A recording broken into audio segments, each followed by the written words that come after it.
Good morning. My name is Kimberly King. I am a religious of the Sacred Heart, and I have been asked to introduce Dr. Delio for today. Ilia Delio is a Franciscan sister of Washington, D.C., and currently holds the Josephine C. Connolly Endowed Chair in Theology at Villanova University. A native of Newark, New Jersey, she earned doctorates in both pharmacology from Rutgers University School of Healthcare and Biomedical Sciences and in historical theology from Fordham University in New York. She is the recipient of a Templeton Course in Science and Religion Award and the author of 22 books, including The Unbearable Wholeness of Being, which won the 2014 Silver Nautilus Award and a Catholic Press Association Book Award. Other books include Care for Creation, The Emergent Christ, and Making All Things New, Catholicity, Cosmology, and Consciousness, nominated for the 2018 Grand Mayor Award. Her books have been translated into Italian, Spanish, Portuguese, Polish, and German. In 2015, she became general editor of a new book series by Orbis called Catholicity in an Evolving Universe, and there are currently 10 books scheduled for publication. She lectures nationally and internationally on topics including evolution, artificial intelligence, consciousness, culture, and religion. Dr. Delio's work is influenced by Jesuit scientist Pierre Teilhard de Chardin, who devoted his spiritual writing to bridging Christianity and evolution. Like Teilhard, she sees the essential need to integrate science and religion toward a new way of thinking, consonant with evolution, complexity, emergence, quantum reality, and artificial intelligence. Her work has a wide public audience and can be found on the website Christogenesis.org. A warm Atlantic Canada welcome to Dr. Ilia Delio. Thank you very much for being here with us for this day.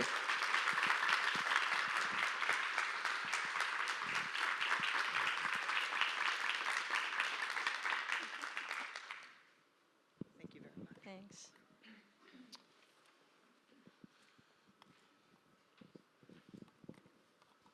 I have my little clock. Always a teacher. Well, good morning, good people of Canada. I finally made it. I was reminded this morning that we began this journey almost 10 years ago, Prince Edward Island, and stick around long enough and things happen. That's one of So, listening just briefly to the works that you're involved in is really inspiring. I think women religious, women and men, but the work you're doing in ecology and justice, social justice, the work of reparation, of the awareness that the lands that we stand on once belong to a people who have been here long before us. Just awareness of that is a step forward for humanity. We're living in a very, very troubled time, but very challenging time. And it depends how you see these through the window. What do you see when you look out at the world? Do you see a world that's falling apart and that is, kind of shredding? Or do you see a world that's forming? And in a sense, that's going to be our journey today. Just a little bit for those of you who may not know me, I started out as a scientist, bachelor's, master's, doctorate in science. The very last thing I ever thought I would be is a theologian. Really, if someone said, you're going to be a theologian one day, I said, what is that? What is a theologian? Well, here I am.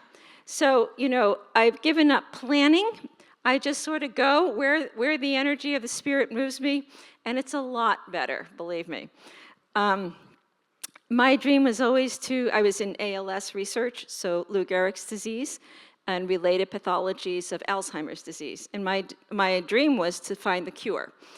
Now I hope I can find the cure just to get up in the morning and have an alive spirit. So things change, and that's good.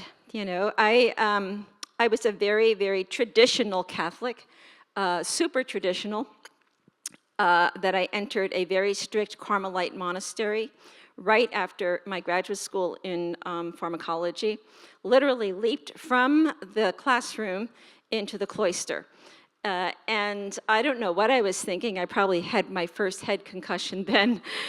But 4 years later, as I was trying to dig my way, under the fence to get out of the cloister, I realized that the life that I was living didn't really jive with this whole notion of incarnation, that God became flesh. God so loved the world that God entered into it. So I spent a lot of time trying to reconcile those things and wound up with Franciscans. I thought it was going to be temporary. Now it's, 38 years later or something. So again, it's just been an amazing career, an amazing journey to come here today to talk to you about seeking wholeness in an age of fragments. And that's, in a sense, where I want to begin, and that's the world that we're living in today. You, more than I, know that it is a world that's on a precipice. I mean, global warming is real, and it's getting warmer. It's not going away. And it is alarming that we have so much data, and there's so many efforts now to turn this tide. It's not really turning, and that's disturbing. And we know the effects of global warming are such that sea levels are rising, animals are being forced out of their ecological niches. Animal extinction now has been well known for quite some time. We've known this stuff. Thomas Berry wrote beautifully and forcefully about this, as many others did, since the 80s and 90s. And I think to myself, how is this possible that we can have this knowledge for 30, 40 years, and here we are with things getting worse and not better? So the systems are not changing, and we have to face that reality. The systems are not changing, and if they are changing, they're so slow, it's not sufficient enough to reach the critical threshold for sustainability. So we are facing a future of a questionable, sustainable future. How did we get to a planet in crisis? Because if we go back to the indigenous spiritualities and the beauty, I have a student, a doctoral student from Africa, and he said to me, for so long I've struggled with Western theology and the way it boxes everything into this hierarchy. And he said, I come from a culture of Ubuntu, where everything is interconnected. And he said, when I discovered process theology, where relationality is the core of how we think about everything, he said, I came home. And so we have kind of a way of thinking that has been woven in to especially the Western mind that is very structured and hierarchical and power-oriented. And therefore, I think really we have a planet in crisis because we are a people in crisis. I was coming over, one of the things why I do like long plane rides is that I get to watch movies. And so I saw this a really incredible movie called Canal Street, about a young black boy who is charged with the murder of a white boy in Chicago. And this kid was a good kid. He didn't do it. His father was a lawyer and defended him. It's really an incredible story of how he went to prison, etc. But racism, genderism, the white supremacy, the over and over again, the oppositions we find ourselves in. And there's something about us that has come undone.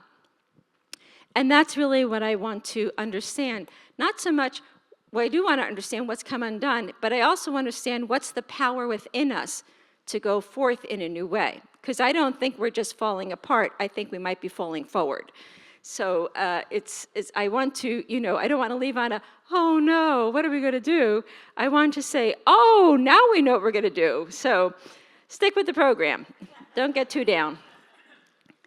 I go back to that word Catholicity, because today we live in the, the spiritual but not religious milieu, the kind of like you don't want to be too tribal about, religious language in the midst of a pluralistic milieu. But Catholicity is a word that wasn't even Catholic, right? So it was really coined by the Greeks, because the Greeks were observers of the cosmos. You can just imagine, I don't know if you've been to Greece, but I flew over there for one day as I was going somewhere else.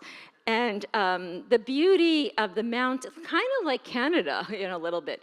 The beauty of the water and the mountains and the sky, and you look out and you think, wow, where am I in this whole incredible panorama of cosmic beauty? And the word Catholicity comes from the term kata holos, meaning according to the whole. It's having an awareness of the whole. So you don't have to be Catholic to have Catholicity. You just have to have an awareness of the whole. And that's, in a sense, this whole, this is the universe, actually, that our theology, our Western theology in particular, was based on. And you can see that this cosmos was beautiful, not just the colors of blue and yellow, but it's kind of, you could see its geometry. It's circular. The Earth is the center here. The planets circulating around the Earth with the sun as well, and then covered by the stars. And you could feel kind of safe in this cosmos. Look where it is. And you go, wow, I know where I stand here. I stand at the center of this cosmic beauty. Isn't that beautiful? It is. And so the Hebraic cosmos is very similar. Excuse me, I'm sorry about the bottle, but it's from the airport. So my apologies, but I do need a little water. You can see here, very much like the Greek cosmos, the Earth is the center, God is above, because now we bring religion to this. So in fact, it's the Greek cosmos that awakened the sense of transcendence, like there's something beyond. And that beyond became expressed in the experience of the personal beyond, personal transcendence, which became the name God, the illuminative one. And so God is above, earth center, and the great deep below. So we have this notion, and we still have it, because I still hear it in language, the way things are spoken.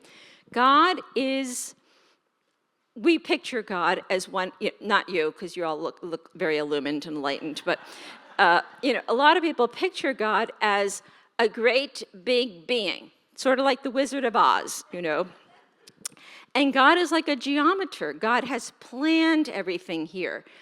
God has a plan. How many times I've heard that? God has a plan. Well, that's God the geometer. God planning everything. And, we developed this idea that God is a plan, and then it fell. That plan got messed up, largely by Eve, excuse me, who then lured poor Adam.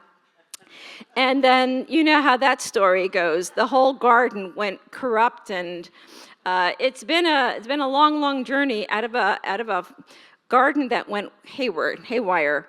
And we're trying to make our way back to God, back to that geometer, back to that God who has a plan.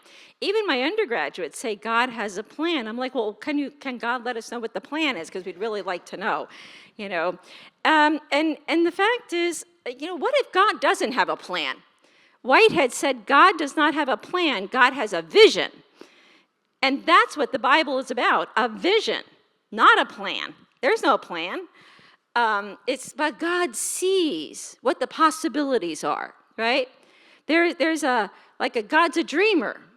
And so we see what could possibly be ahead of us. This worldview, in a sense, took a turn in the period that's now known as modernity, late Middle Ages into modernity. And that is basically we know Thomas Aquinas, may he rest in peace. He was a brilliant man. He was brilliant. He had this whole understanding of existence and the way that existence is ordered, and God as that most simple of existence itself, the essence of everything. And he laid this out in such a way. Now, you know that most of Thomas's understanding of philosophy comes from Aristotle, but through the Islamic commentator Avicenna. So we share philosophically a lot of understanding of being with the Muslims. I mean, and the Jews, actually. That whole period of time, Jew, Muslim, Christian, they were all kind of reading the same philosophers. So that's really interesting, right? And here's the thing, and I just want to put a PS here.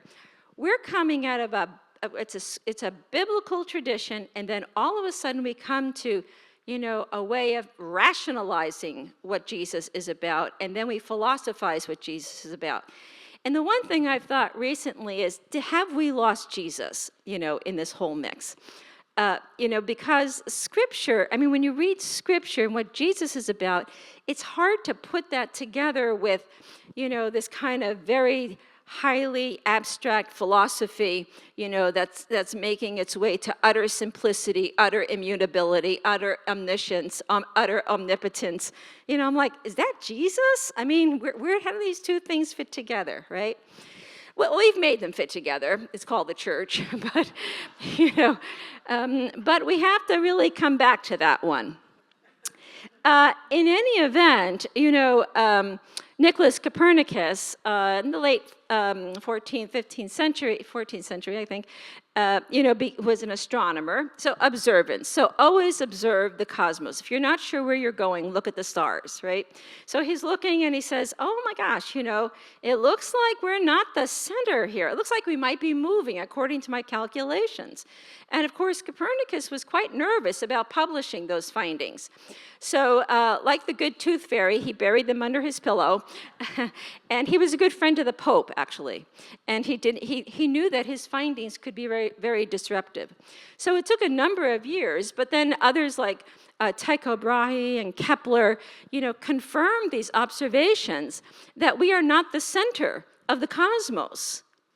Well, this became very alarming because it began to be recognized that we are in a cosmic shift here, known as heliocentrism, that the sun is center, and we are now moving with the other planets around the sun.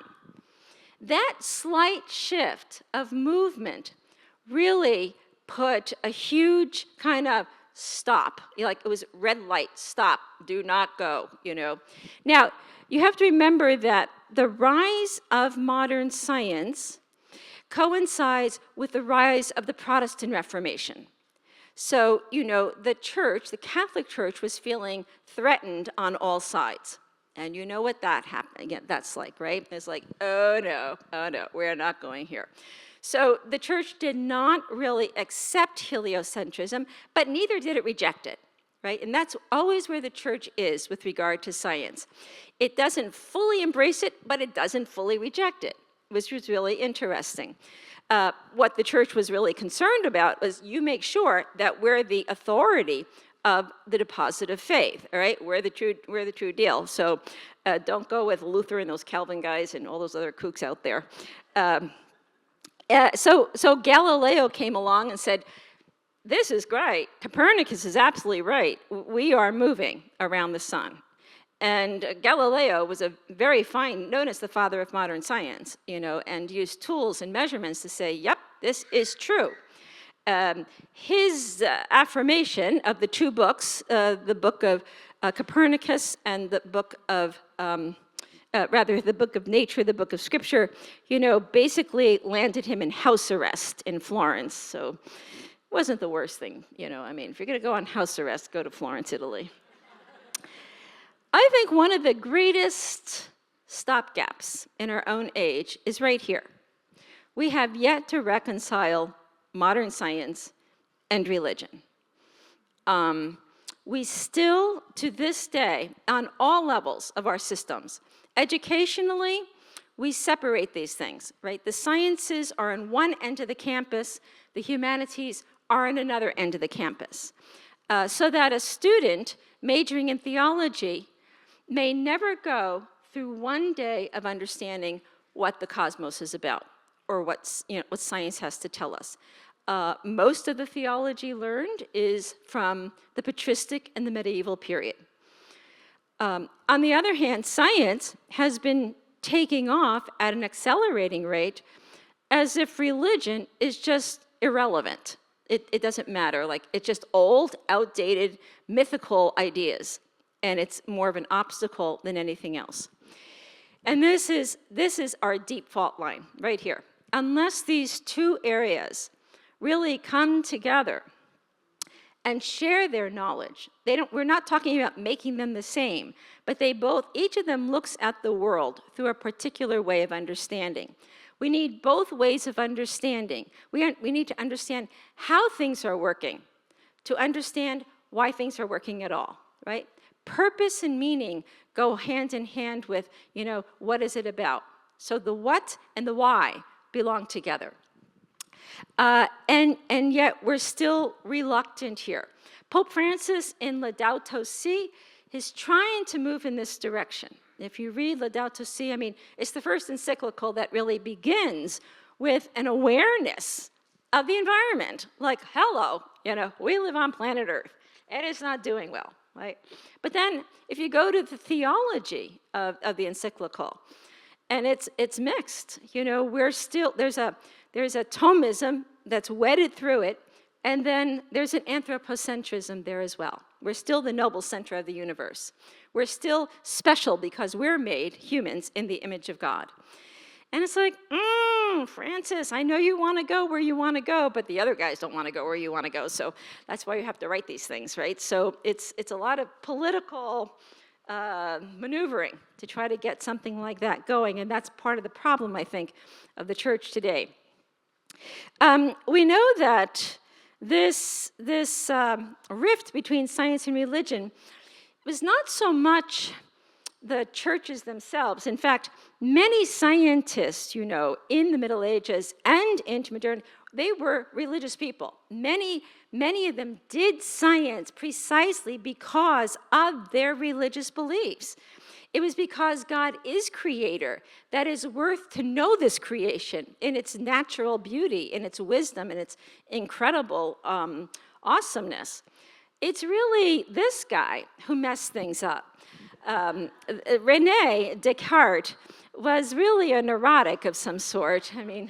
A Jesuit-trained mathematician and philosopher. And one of those one of those OCD types, I really need to know, something with, I got to make sure it's true. How am I going to know it's true? And so he says, if the earth is moving, how can anything out there provide any level of certainty if everything's changing, right? So he said, really, the one thing that doesn't change is my own thinking self. I know that I exist, and that's an irrefutable fact. And therefore, that's my first point of certainty, that I exist. Everything else, who knows, So he separates the mind and matter, the body and the soul. And it's really, it was actually in its own kind of unique way, a trying to hold together a sense of the whole.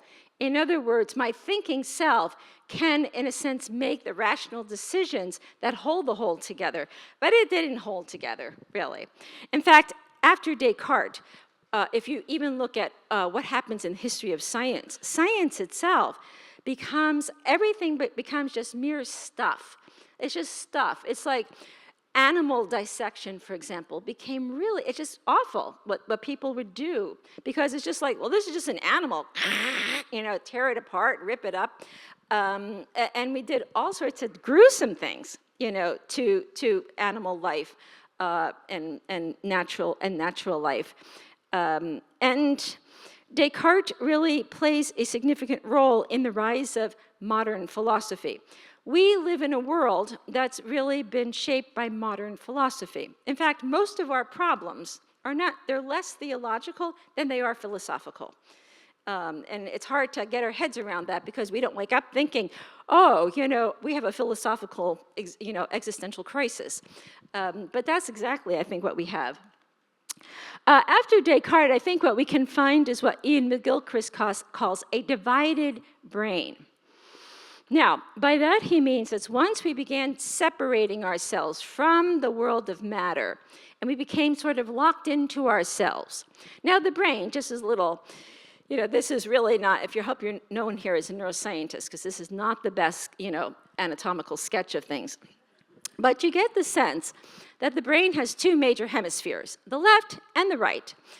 And they usually work together by a band called the corpus callosum. It's like a band of fibers. It's like a major bridge, by which everything is flowing from one side to the other.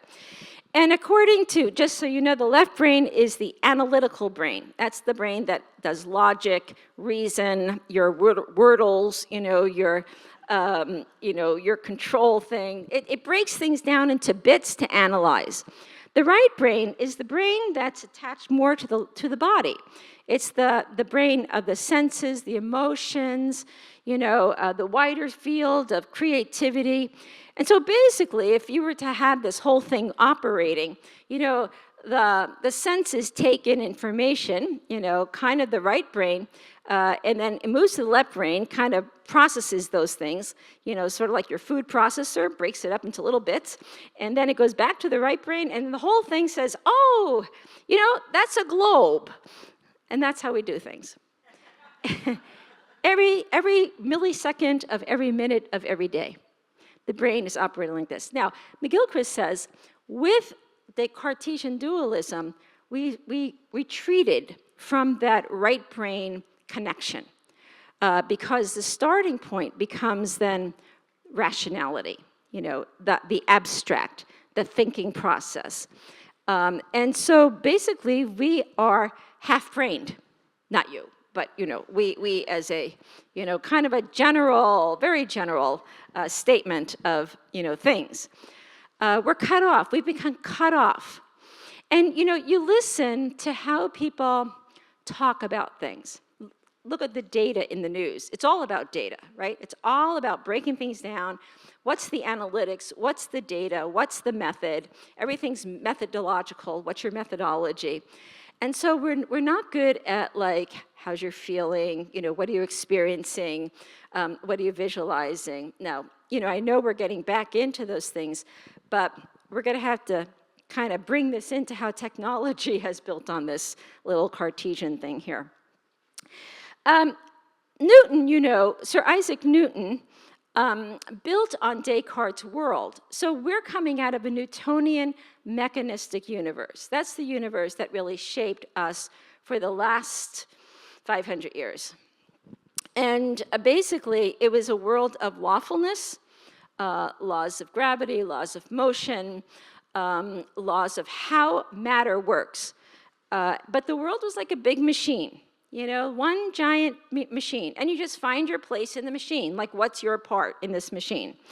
And so Newton's world was like, you do your part, and the big machine just keeps on humming, right? If you fail in your part, we'll just replace you with another part, that's all. You're replaceable. And so we never, we kind of lost sight, like every person has a unique gift to add to this incredible machine. We call this the God of gaps, and I often say that Newton's world worked very good for religious life, especially pre-Vatican II religious life, right? So, everyone had their place in the refectory, everyone had their place in the chapel, everyone had their work assignments. So, the poor lowly novice or postulant who walks into the refectory and sits in Mother Superior's seat, needless to say, she was out the door the next day, right? She didn't have a vocation, like you messed it up. So, and we're still kind of like this. Everyone sits in this, even my students are a little bit like this, right? Everyone sits in the same seat. There's a comfortability, like we land in this pattern. And if you ever want to do an exercise, change seats every half hour or so, right? Because we don't like change. We like to be stable. We like to know what our place is. Newton's world was very comfortable, very predictable, very controllable. I know my place. I know where I'm supposed to be. I know how long I'm going to be here. I don't have to do anything else. I don't have to think too much, right? That's not good, all right? You should want change. You should want to be disturbed over and over and over. And like, oh, that's exhausting, you say. Oh, my thought of it. That's because we're thinking out of Newton's world. And so when the level of your awareness changes, you start to change a new reality, right? You start to acquire a new way of doing things. So that's the one thing we have. We have a challenge to still get out of Newton's world. It's still wanting to control us. In fact, if I were to take a guess today, our systems are very Newtonian. Our educational systems, think of those. So a kid majors in biology, but you never major just in biology. You major in cell biology. And then you never just stay in cell biology. You major in red blood cell biology. And then you narrow that down, you winnow it down to the fact that you're studying like a single proton on a single membrane of a single red blood cell in a single mitochondria or something. And it's like you write a book and maybe 2 other people can read it because you're so hyper-specialized that we have really nothing to say to anything except for those who know our thing. This is a problem. So Newtonian kind of educational systems is a problem for a world that has complexified.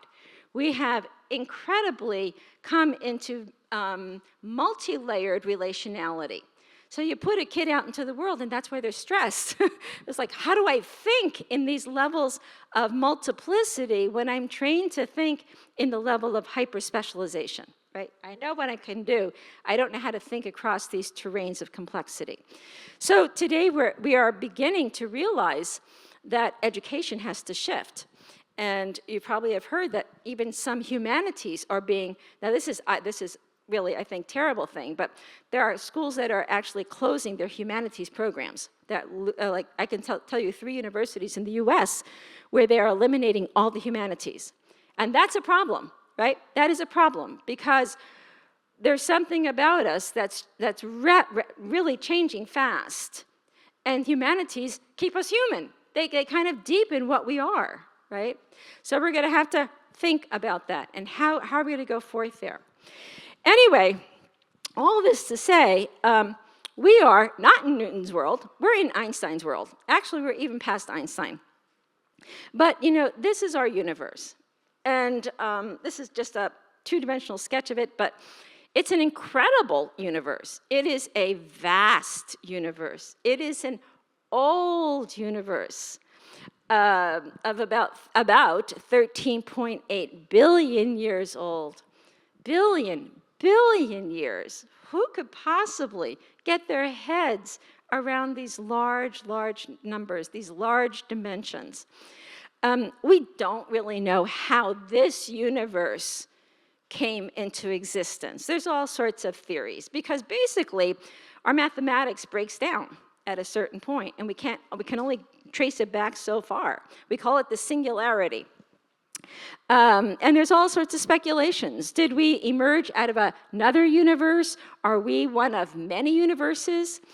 Be kind of cool to think that our universe is actually like entangled with another universe. What if we're mirroring life in another universe? Wouldn't that be really awesome? Okay, no more sci-fi.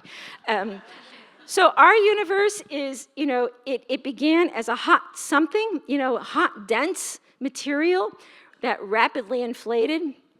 And again, these are working theories. So one thing about science, because people say, oh, no, they discovered this. Well, yeah, hello, because science, that's what it does. It keeps discovering. So I want to just say that in science, all knowledge is provisional. It's constantly, in a sense, it keeps finding things. That's the beauty of science. It keeps discovering. So we can just say that this began as a hot, dense something that began to rapidly expand.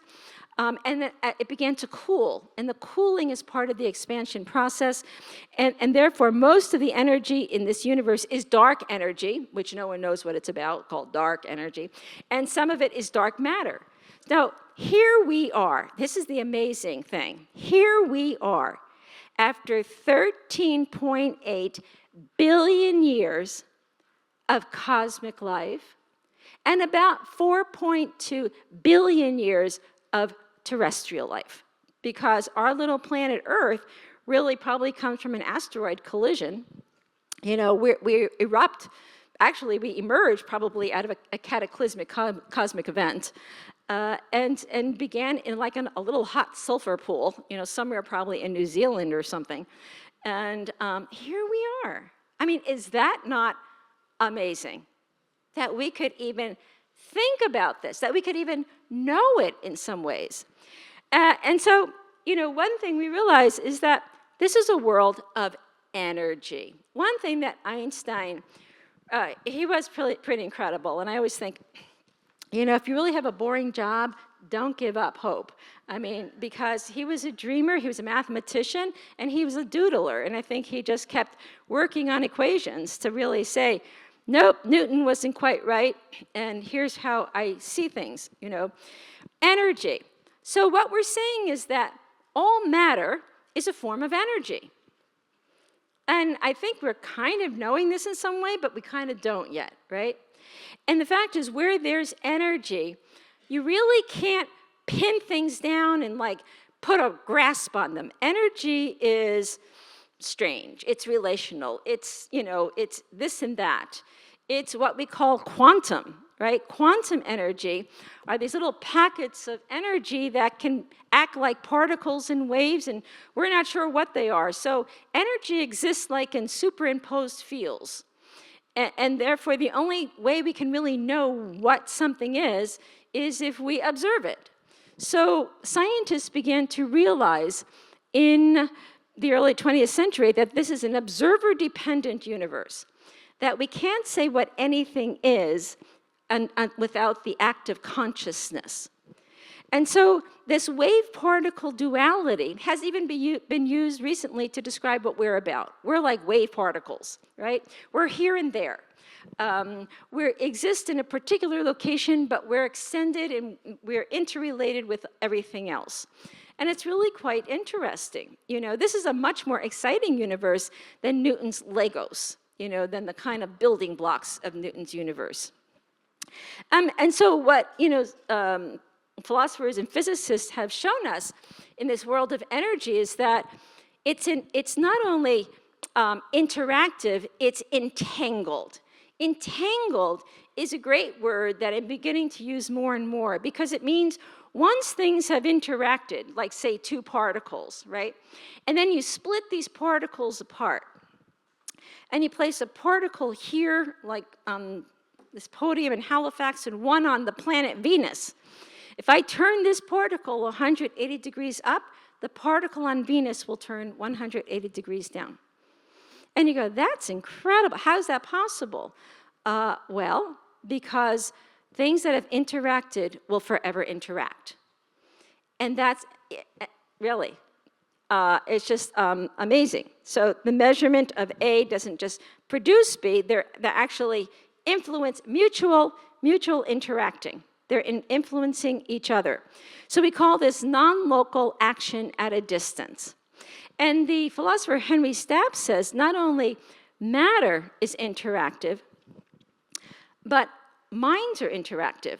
Our thoughts are entangled.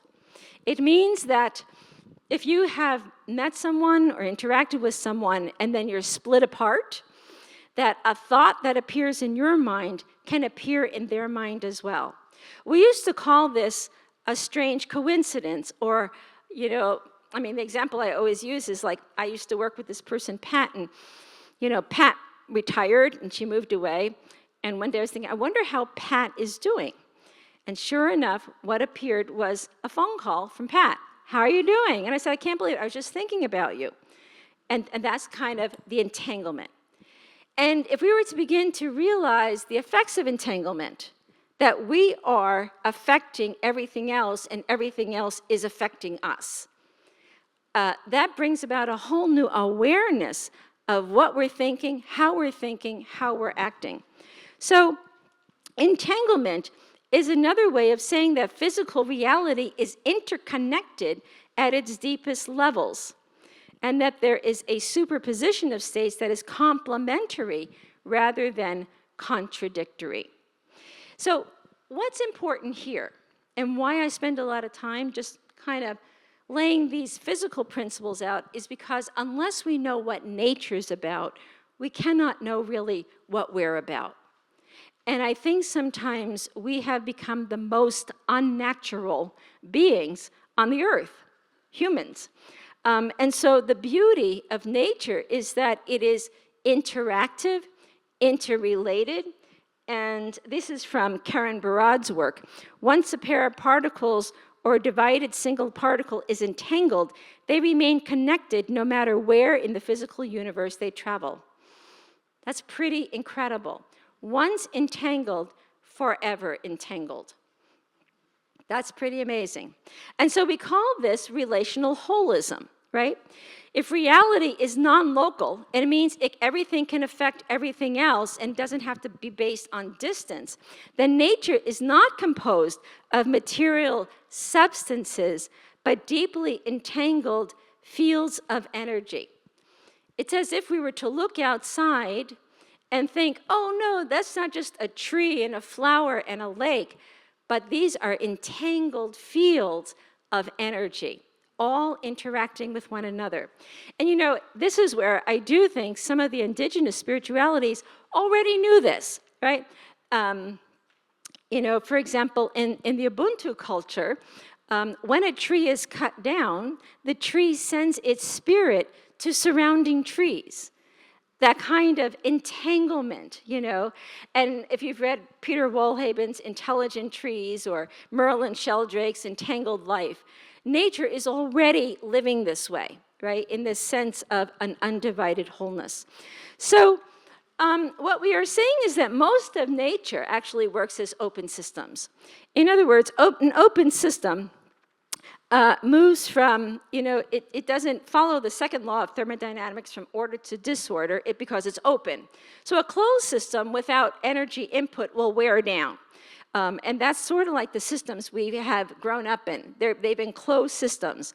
And the systems say, if you don't put more energy in here, like the church, if we don't get more people into this church, we're going to have to close. An open system is like, no, let's open the door and let everyone in, you know, doesn't matter what you are. And that says we can be affected and be changed by the larger environment. So a closed system proceeds in the direction of increasing disorder. An open system proceeds in the direction of new order. And if anything, you know, my one hope, maybe my one prayer, is that the Catholic Church can become an open system. Yay! Anyway, okay, enough of that. Open systems are about relationality. And, you know, the one thing about open systems is that, you know, it's not that the system doesn't have a pattern, right? You know, it follows a pattern. But it's like, you know, at any point in time, something new can emerge in that system. And you have to live in such a way that we're open to the new, you know? And we call that newness a strange basin of attraction. And so I think of Jesus, for example. I think Jesus issues in an open system of a religious spirit, right? So he's Jewish, right? And he comes in, but he has a new way about him. He's like, what's this? What's this new thing about the reign of God is near? He's like a strange attractor. And that strange attractor starts to pull the system into a new pattern. And people are like, wow, this is really interesting. This is, you know, peace and forgiveness, and God is doing new things, this new pattern here. And over time, that new pattern begins to amplify. It repeats itself and amplifies. And if you give it enough time, you have new things emerging. So open systems, disorder, strange attractors, fractals, and emergence. Do you have that all together? Okay, good. And that's how nature works. That's how we're here after 13.8 billion years of cosmic life, 4.2 billion years of Earth life. We're here because nature is open, spontaneous, playful, relational, energetic. So David Bohm kind of one of my heroes, says, as human beings in societies, we seem separate.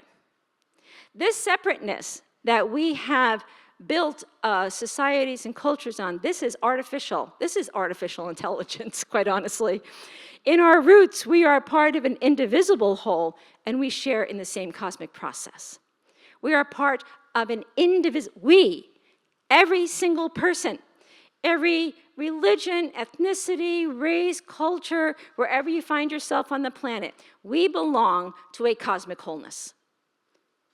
The earth, Thomas Berry reminded us so clearly, the earth is our mother, right? The earth is primary. We emerge from this earthly process. We are not here as masters of the process. So we are in a huge paradigm shift, and it's not going all that well, I have to tell you. Because Newton's world, this closed system, hierarchical, top-down kind of system, is about order. And order means power. So top-down systems are systems of power. And the basic line is, who has the power, right? Relational systems, bottom-up systems, relational systems is a different way of powered. They're shared powered, right? If you're relational, power doesn't belong to any one entity precisely because you're entangled, right? You can't have power in one thing over another. So Newton's world is hierarchy, control, goals, individual, mechanistic, right? It works to get a degree, to get a job, to do what, you as an individual want to do. It doesn't work for the whole. The post-Einsteinian world is open, bottoms up, complexity. That's a world I didn't talk too much about, but I'll get back to it. Holarchy, the principle of the whole, not hierarchy. The principle of the sacred, but that meant, let's start with the Pope and work our way down. He's a nice guy, though. I like him. Post-Einsteinian possibilities, interconnectivity. So we're in a huge shift, but our systems don't want to shift. Our major systems, our political systems, our economic systems, and then our educational systems are sort of like, yeah, we probably have to shift. We don't really want to shift politically or economically, especially economically. Because, the top-down systems are about wealth accumulation. Power and wealth go together.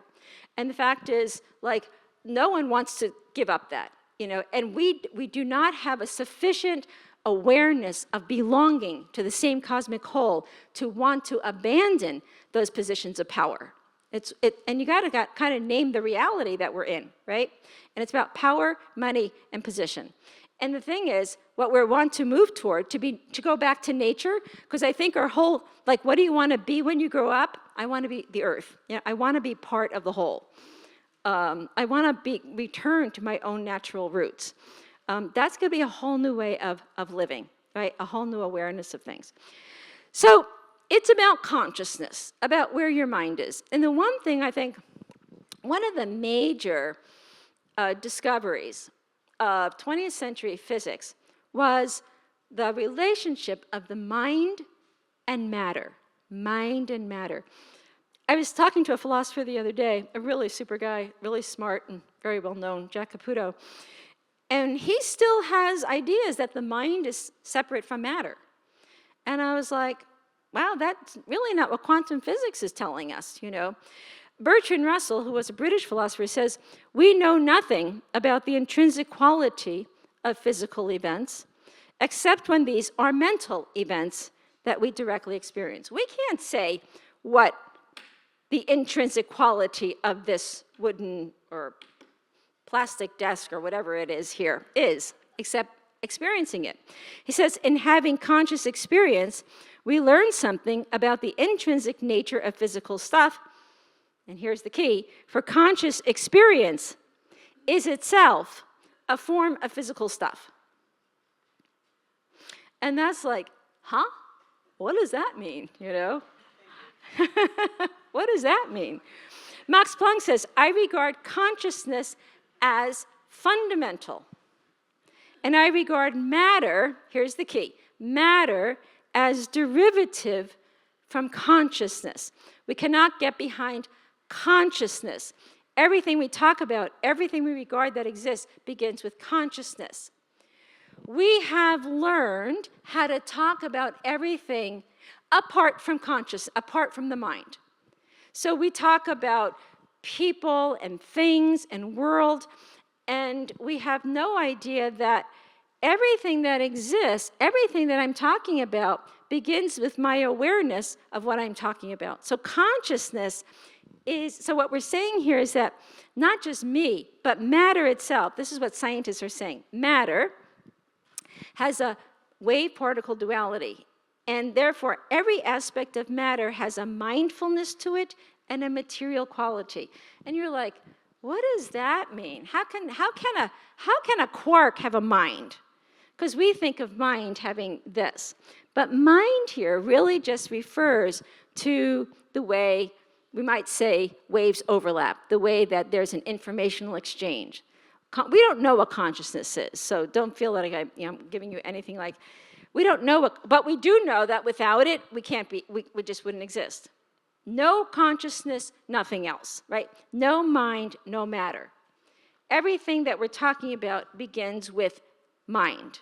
Everything, even God, even religion. So everything, the way we construct our world, the way we approach nature, everything that we have to say about nature begins with consciousness. Nature itself has a level of consciousness within it because matter is not just stuff. Matter is energy, and energy has a level of relationality, and relationality is the flow of information, and the flow of information has some type of awareness to it. And so whoever thought, like that trees out there are going, what are they talking about in there anyway, so.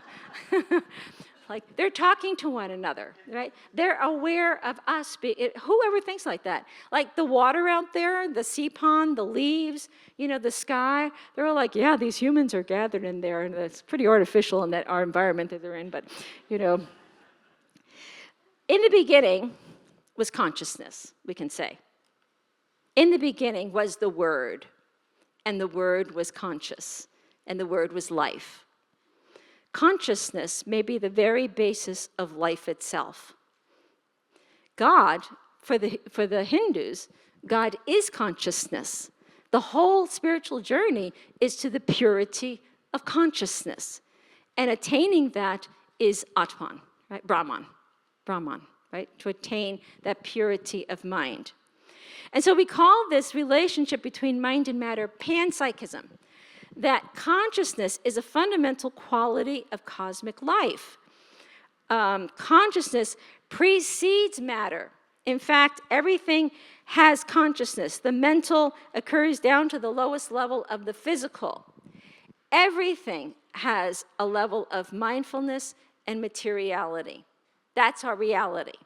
Everything has a level of mindfulness and materiality, which led then Teilhard de Chardin to say, that, he said, there can be no single or coherent explanation of the totality of the cosmos if the human consciousness is considered an erratic object in a disjointed world. Do I need a new one? Your batteries are dead. My batteries are dead? Really?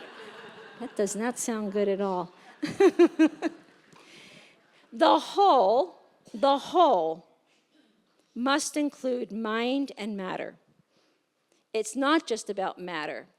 It's mind and matter must be brought together into a unified wholeness. And this is what Teilhard said. We are part of nature. Nature has an awareness built into its own deep relationality. And we're kind of messing it up, just in case you haven't figured that out. We call this, so why am I telling you all this on a Saturday morning? Because we're in a huge paradigm shift. Huge. Philosophically, it's a huge paradigm shift. And this is where I think our classical theological positions, if they don't shift, they will become just completely irrelevant. It's a turn to matter. A turn to realize that matter is really not matter without mind. In fact, matter is sort of the mirror of mind, and mind is the expression of matter. I know it might take a while to chew on that one for a while, but try getting rid of your mind to talk about matter. Not possible. So matter itself is about relationships, right? And it's not about agency, but it's the capacity to affect and be affected. So it's not about being human agent. It's the capacity to be human effectors and affectors. It's not structure. Matter is constantly assembling and reassembling. I think nature has its own kind of built-in awareness of things. Darwin called this survival of the fittest or adaptation. But, do you ever watch a little ant colony or bees, and they kind of just know, like, okay, kids, we gotta, the queen is asking us to get ourselves together here and build a little trap because, the other colonies are coming in, so we better, build, store our food. They kind of know what to do. Or birds flying. I mean, the electromagnetic fields of birds is pretty amazing. Like, how do they know where Florida is, Like, okay, we're all getting on, but it's not like, Air Canada. I mean, they're all, flying in the same direction. So there are fields of awareness built throughout nature, which means that nature is a way that there's something here about nature I think we need to attend to. It's constantly assembling and reassembling. It's constantly undergoing kind of chaotic overturns, and then new things emerge. Matter is always, in a sense, becoming more mindful. Nature is very open. It's very playful. It just is. It's okay. It's willing to do new things. So matter has an excess to it. It's not just mere stuff. Right? I think that's something, again, I think the indigenous spiritualities understood this so well. Right? They called it spirit in nature, or animism. There's an aliveness here, right? It's an aliveness. We can't just cut down trees and siphon off lakes and do whatever we want to build a condominium association or to build a new shopping mall, because there's an aliveness here. So we've been, every time we're doing that, we're stripping life, from this, we're stripping the vitality of life from matter itself. So we can consider anew the location and nature of the capacities for agency. Agency is not just human agency. Everything has agency in a world of the new materialisms. The floor has agency, this desk has agency, and you're like, that's not possible. That's just a podium. That's just plastic. That doesn't have agency, but it does. And the more we say that's just plastic, this is just a microphone, this is mere, I can just destroy this thing, because I'm a human, I have power, I can do these things, right? We don't realize what does it mean to live in an interconnected whole of deep materiality, right? Where mindfulness is built right into matter itself. And we got to get our heads around that one. So what we are saying is that what accounts for the human mind is active in the universe. What accounts for us being here has already been alive and flourishing within the universe. Now, my hero or guide to the universe has been Teilhard de Chardin. He's a Jesuit scientist who born in 1881 and died in 1955, was a paleontologist by training. Spent most of his career in the deserts of China, digging up old bones. As a Jesuit priest, he had a deep commitment to the incarnation, especially to the Sacred Heart of Jesus. But he felt that there was something going on here in evolution that could, escape the human eye. Now, Teilhard thought in terms of patterns. That's how I look at him. He was like a patternist. And he saw that there's an incredible wholeness in nature. Even if you go down to the smallest level of things, there's a wholeness. And he said there's something here that keeps kind of moving this whole towards ever greater wholeness. And this should be our first ray of hope, that we're here after immense periods of time where there's been vast destruction. I mean, vast. We've had at least 5 major cataclysmic events on this earth, the kind with the brontosaurus and the dinosaurs and all, kind of roamed the earth, even though we still have their DNA, by the way. And we're here. So there's something going on here that misses the human eye. And that's what Teilhard is calling our attention to. First of all, he says there's an energy here, because he was very attentive, actually, to what the new physics was saying to us. He says there's a new energy that has an irresistible kind of quality to it. It's an energy that is, at once, it's radial. There's a withinness to matter. Every aspect of matter has this inside or this radial energy, and every aspect of matter has this sense of withoutness or attraction. Give it enough time, matter attracts and it transcends. Give it enough time, things come together and new things happen. And that's what's been happening forever. I mean, the whole time since this earth began. So he said, well, what best describes an energy of attraction and transcendence? And he called it love energy. Love. Not love just as a human emotion, but love as the core energy of the universe. An irresistible energy that will continue to attract and transcend despite the forces of entropy, despite the forces, any forces that seek to wear things down. Love is building up. It builds up as consciousness builds up in the universe. Now, is that not an amazing thing? Love as a cosmological force. Love that's unitive, creative, and transcendent. Love transcends because love unites, as the medievalists would say. So he spoke of physical reality as having attractability, unitive nature, and emergence. Emergence is a really good word. Emergence is the term that says in nature, new things happen, right? Things like hydrogen and oxygen, those two little elements, they come together, right? And something new is formed. It's called water, right? And water is neither hydrogen nor oxygen. Water is distinct from them, and yet without them could not be water. Isn't that amazing? Like life comes together, new things happen in such a way that it's irreducible to the elements. And that's what Teilhard sees as the force that's underlying everything going on here in this story of life. So he says, love is the most universal, the most tremendous, and the most mysterious of the cosmic forces. So love as a cosmic force. That's what he's telling us here.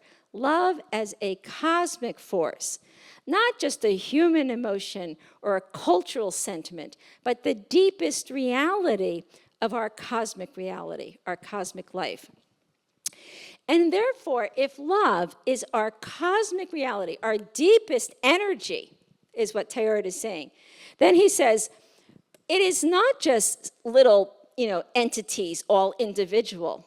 Love is unitive, and therefore, if love is our core reality, we're a we before we are an I. And that's very consonant with what we know from relational holism, what we know from energy itself. It's a we before there's an I, and in fact, there's no I without the we, right? So again, that's number 2 of our artificial existence. We have separated the I from the we. Right? I am who I am, and you are who you are. And if we want to be an I and a you, we'll have to make that decision. It's like, really? Like, come on. Cosmic life in Teilhard is intrinsically communal. Intrinsically communal. So, again, if we want to talk about not just talk about nature, but if we want to be nature, this is, in a sense, we have to, get back to a kind of understanding of our deepest roots. So he's saying that the universe is thoroughly relational and in the framework of love, and says that the physical structure of the universe is love. The universe. Question is, does the universe need us? Are we obstacles to what the universe is about? And you're like, oh my gosh, how could anyone ever ask that? Well, I'm asking you that because we haven't done too well, on this planet. Does the future need us? That's going to be a question that artificial intelligence is going to ask. So we are in this process. I'll do a little bit more and we'll take a break. We live in a process not of, God did not just say, ta-da, here you are. Here's your garden. Take it away, kids. We live in an evolutionary world. And that word is still difficult for a lot of people. Like, to think, what does it mean to live in evolution or as evolution? We're not just in evolution, we are evolution. We are the whole universe on the level of thought. Like, there's no universe out there, like you belong to the universe, like there's a thing called the universe. We are that universe. It's us. And the way we think about that universe shapes its future, shapes all of cosmic life. Now, evolution just simply means, it means that life is not static, fixed, or mechanistic. Life is dynamic, right? It's very dynamic. Again, changing, process. Process is a good word. More and more, I finally realized Teilhard is a process thinker. I am a process thinker. I'd like to see the whole church become process-oriented because process is about deep relationality. And basically, we're saying nature is playful, it's spontaneous, it's creative, it will do new things. It dies out, but not forever. New things are born. Some things die, other things are born. So Teilhard says, evolution is much more than just nature. It's a general condition to which all theories, all hypotheses, all systems must bow, and which they must satisfy if they are to be thinkable and true. This is where, today, we're at a crossroads. We do not have systems that think in terms of evolution. We have systems that still think in terms of vertical hierarchy. But if we were to see ourselves in this story of life, and to picture this life of evolution in terms of, say, an encyclopedia of 30 volumes. Your 30-volume encyclopedia of life. Each volume has 450 pages, and each page is 1 million years. All right? So volume 1 is the Big Bang. Now, the Earth does not come about until 20 volumes more. Volume 21. So what's happening for the first 20 volumes, right? A lot of stuff. Just not us. Volume 21, Earth. That means the asteroid collisions, and little sulfur ponds, etc. Life, volume 22. Volume 29, the Cambrian period. Now, volume 30, page 385, the dinosaurs go extinct. We're in volume 30, by the way. Volume 30, page 390, the mammals appear. Like, those are your elephants and whales, Volume 30, page 450, the last line, the last 2 words of the last line. Human beings. That's us. Now, here's the thing. This is not the end of the book. There's no period. There's no, conclusion, thank you for reading this book. We're at the end of our story. We humans are in evolution, which means we have not always been this way, and we will not always be this way. We will become something new. And we have to get our heads around that. It's one of our greatest, what? Are you kidding? We're not it? Nope. Sorry. So one thing we know about evolution, it's incomplete. Telling the story as a story in terms of, an encyclopedia means this story is still being told.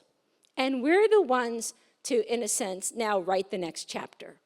There are no fixed essences. We cannot say what exactly anything is, because given circumstances and, the way energy works, things change. So I do not use the word essence very much anymore. I think the word is old, and it gives us the wrong idea that this is exactly what something is, when in fact, nothing is exactly what it is. Nature is consistently oriented toward new and complex life. It's not so much, oh, look at us, we're dying. Oh no, what are we going to do? Like survival mode. The fact is, there's a lot happening, right, underneath us, and nature's saying, look, get up, wake up and move forward. There's something new happening here. And our challenge is to say, what is that new? So nature works along the lines of creativity and transcendence. Give it enough time, the right conditions, new things happen. That's how we're here. And so, not just to, just some points here, the last two. Time does not go backwards. We will never go back to what was, because there is no what was. The what was is. The way time works is that it's constantly, in a sense, a function of space. It's the function of the way matter is moving. Time, we might say, is the movement of matter. That's what time is. And we're constantly moving. So we have things like memories, but we usually locate time as like it was an absolute thing that took place absolutely back then, when the back then is actually our relationship to events that occurred in our life. So, this is probably my time to get a little cough drop of some sort. The three prongs of evolution. Novelty, creativity, future.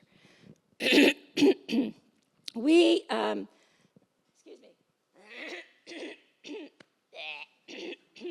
It's air quality. Closed system. Oh, that's so nice. Inevitably, God sends cough drop my way. Thank you. I think sometimes we think too much in a survivalist mode. How are we going to survive? It seems to be, it all seems to be breaking down, and we're not going to make it. And we're constantly feeling, you get that sense in the culture. There's a lot of anxiety. There's a lot of stress in this culture. There's a feeling of hopelessness. There's a feeling like, I can't do it anymore. I don't know where to go. And the thing is, nature is telling us over and over and over, new things happen. Creativity. Life is about the future. It is always about the future. It has always been about the future. Teilhard recognized that, and he said the whole universe rests on the future as its sole support. The future is beckoning us, it's calling us and drawing us onward. So evolution is not just background to our story, it is our story. And we've got to get our heads around it. And that means living in a whole new way. Change your seats, get up, do crazy things, right? Do the unthinkable. Because nature is kind of like, woo, leaves fall, things die, new things are born, and live in the playfulness of open systems, right? The playfulness of just local boundaries. Because something's happening here. That's what Teilhard recognized. Something is happening. Something's taking place. But we're so focused on surviving and, and wanting to keep things as they are, or, return to nature when we are nature, which means returning to ourselves. We're missing the fact that something is taking place through us. Teilhard asked the question, is evolution random or directed? Is nature going someplace? Scientists don't like this question because they will say evolution's just a way of describing and understanding the mechanisms of how nature changes. So they say, we can't say if it has direction. But David Sloan Wilson, a biologist, recently has converted to Teilhard, and he said he's onto something there. Something's happening. And if you stick with this story, I hope you're going to see get a clue of where this might be going. It's really quite exciting. But here's what Teilhard said. There's a fundamental law in nature for Teilhard. It's called the law of complexity consciousness. The law of complexity consciousness. Given enough time, consciousness, and it's because we're tool makers, basically. We've always been tool makers. Nature is tool making. It's not just humans. Ants are tool makers, beavers are tool makers, little cells are tool makers, too. Like, we find the ways to optimize life. And so, as we build things, these things change us. We create the tools, and the tools create us, so to speak. And as we are created, we begin to see new possibilities. We begin to relate to new ways. And as we relate in new ways, consciousness rises. So these things start to work together, complexity and consciousness. So basically, Teilhard says, evolution is the rise of consciousness. Evolution is the rise of consciousness. Where your mind is, there the rest of the cosmos lies. Where your mind is, there your treasure lies. And that is the story of where we are. Our fastest evolver today is technology. And the thing is, because we grew up in a world that was dominated by a medieval cosmology for religion, a Newtonian hierarchy for all our social structures, we have not really paid attention to technology. But I remember back in the late 70s and 80s when the first cell phone was being produced. I was in New Jersey, where I grew up with a phone on the wall. It had like a 3-foot cord, so, everyone heard your conversation, too. And they said, they're going to build a cell phone, like a phone that you could carry in your hands. I said, you're kidding. That's ridiculous. Well, soon enough, there was the phone. It was like this big, and then you could carry it around your hand. And then, like, in the late 80s, they were saying, they're going to put a computer in a phone. I said, what's a computer? And sure enough, by late 90s, we started putting phones and computers together, and that was the threshold that has changed us. Google, Microsoft, these are companies all that began only within the latter half of the 90s and the early 20th century. This is relatively new. Technology is an exponential evolver. It's evolving us exponentially at a law of breathless rate. And because we treated it something like, oh, I guess I'll get a new phone, but we find ourselves more and more not only just addicted to it, we need it to sustain our lives now. Without it, we can't function. And so this technology has now woven its way into the human matrix. And it's beginning to really alter what we are. Remember, we're not a fixed species. We're a local species. We're something that's here, but we have not permanent boundaries. We have local boundaries. So cyborg is the term that was used in the early 1960s when we began to send men into space, right? And we had to strap them to oxygen tanks and things that would help their muscles function, and so they could stay, humanly alive in conditions of outer space. So a cyborg is a human who has certain physiological processes aided or controlled by mechanical or electrical devices. It means that boundaries have meaning only for the local, the embodied, from where you are, but boundaries can change. Boundaries can be they can be hybridized. You can attach things. So everything like your hearing aids, your pacemakers, your knee implants, everything like that renders you a cyborg. See, you are no longer a pure member of the Homo sapien species. You are now a member of the Homo sapien cyborg species. I hope you can deal with that and will not have an existential crisis of some sort. So I'll just do one more slide and then we'll end and take a break. What we are beginning, and this has been hard for us to get our heads around, what we're beginning to realize is that what technology has awakened us to is that the human does not possess a stable form. But we should have known this from just observing nature itself. But the fact is, we fell into an awareness of stability, that we have always been this way, and that we will always be this way. And cyborg life says, nope, that is not true. So the cyborg means the end of a certain understanding of the human as an autonomous individual self, distinguished from the rest of nature by a rational will. Even if we see language like, we humans are part of nature, or we're stewards of nature, that really underscores a certain distinctiveness of the human. We're rational creatures, right? We are something that's distinguished from everything else. And the fact is that independent, rational self is the modern liberal subject that's basically at the root of our modern liberal problems of opposition and the many, many conflicts we find ourselves in today.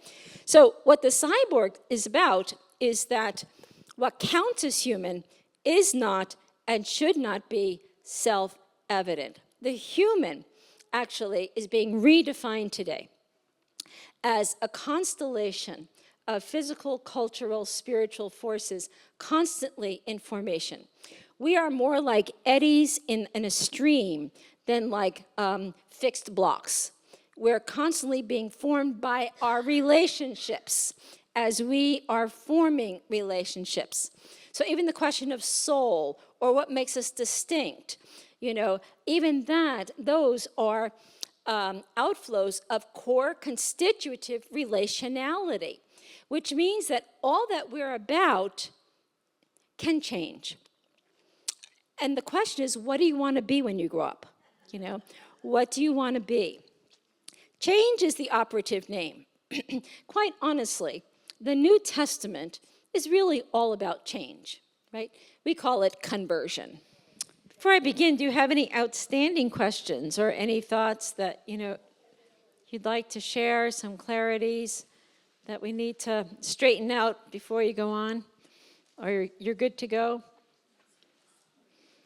Anything in particular? Yes? Here.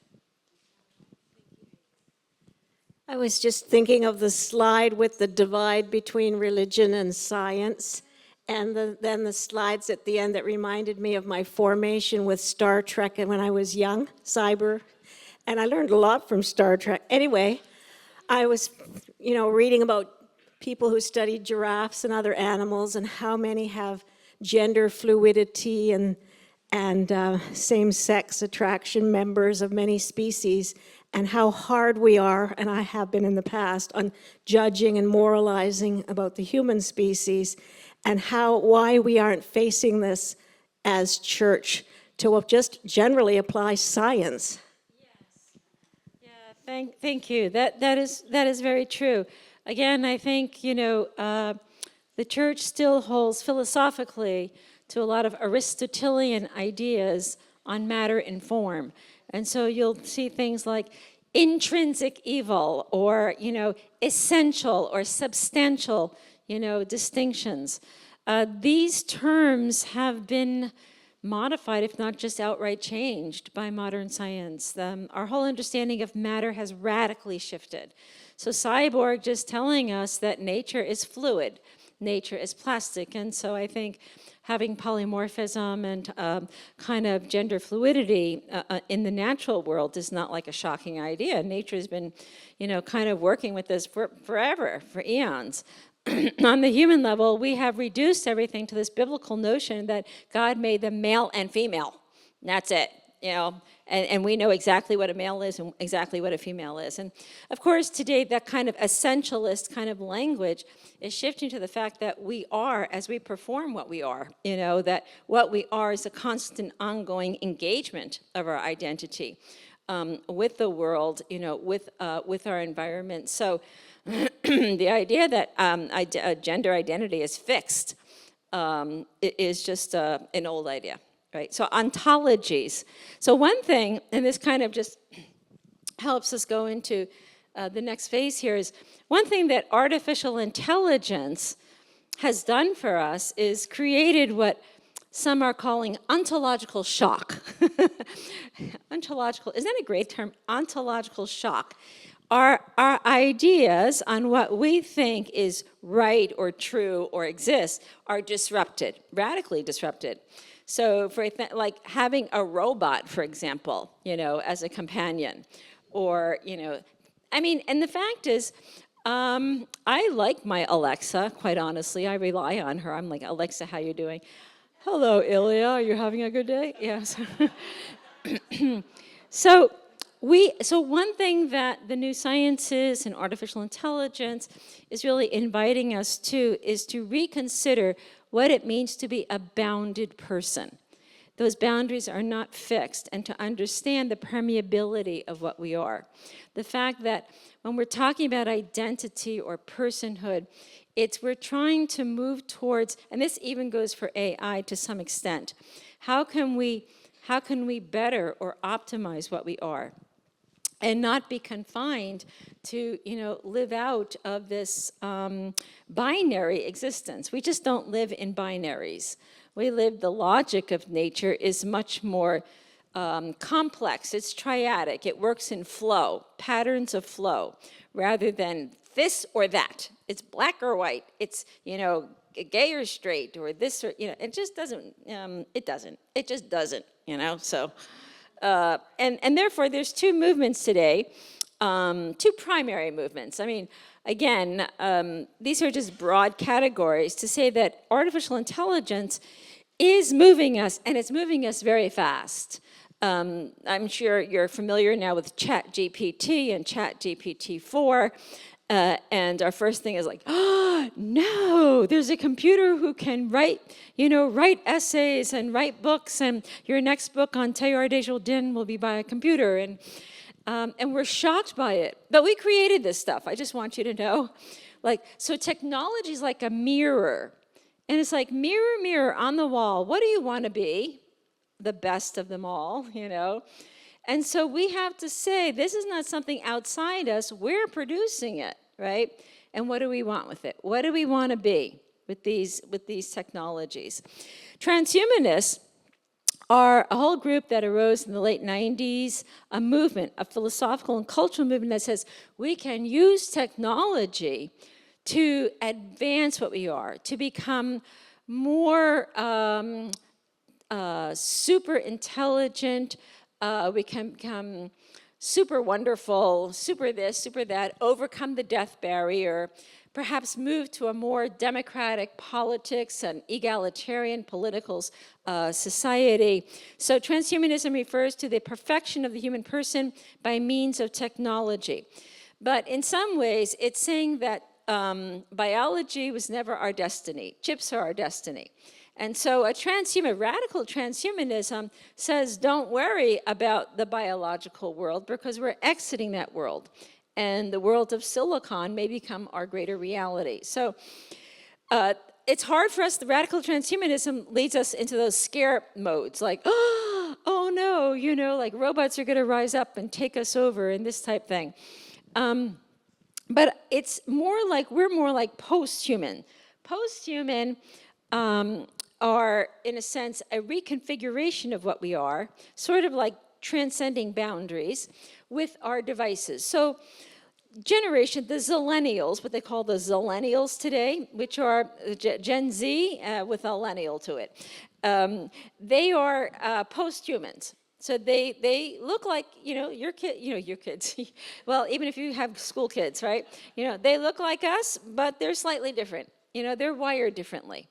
And so young generations are born into a networked world. Like the minute that they enter the world, they're already, give a 6-month-year-old, 6-month little kid baby, an iPhone, they probably know what to do with it more than, your 60-year-old person knows what to do with it. So they're already primed for technology, which means that they're already thinking, already from the first moment that their brains start to develop, they're being developed in a way that is consonant with an artificially intelligent, networked type of milieu. So the post-human refers to the way the human is being configured in relation to the culture and the environment as a hybrid.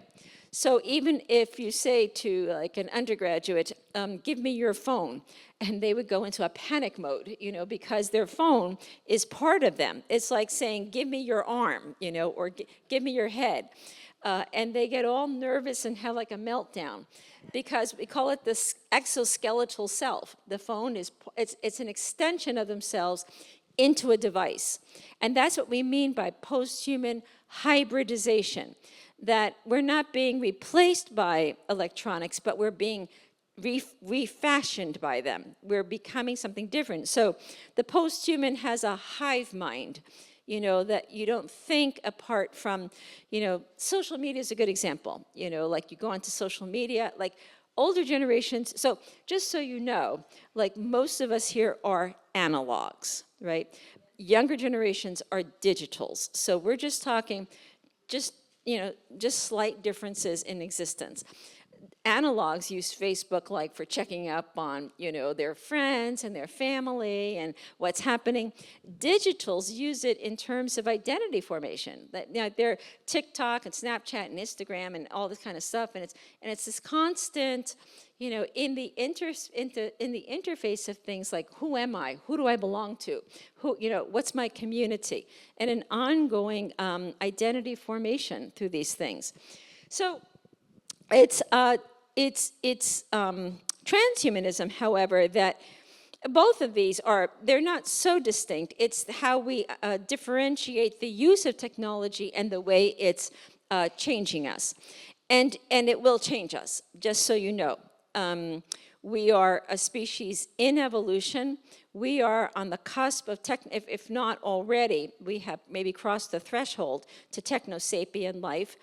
And so we're exiting out of Homo sapiens sapiens into techno-sapien life. And that means that even these devices, all this stuff, in 10, 20 years, this is going to be obsolete. We will have implantable chips.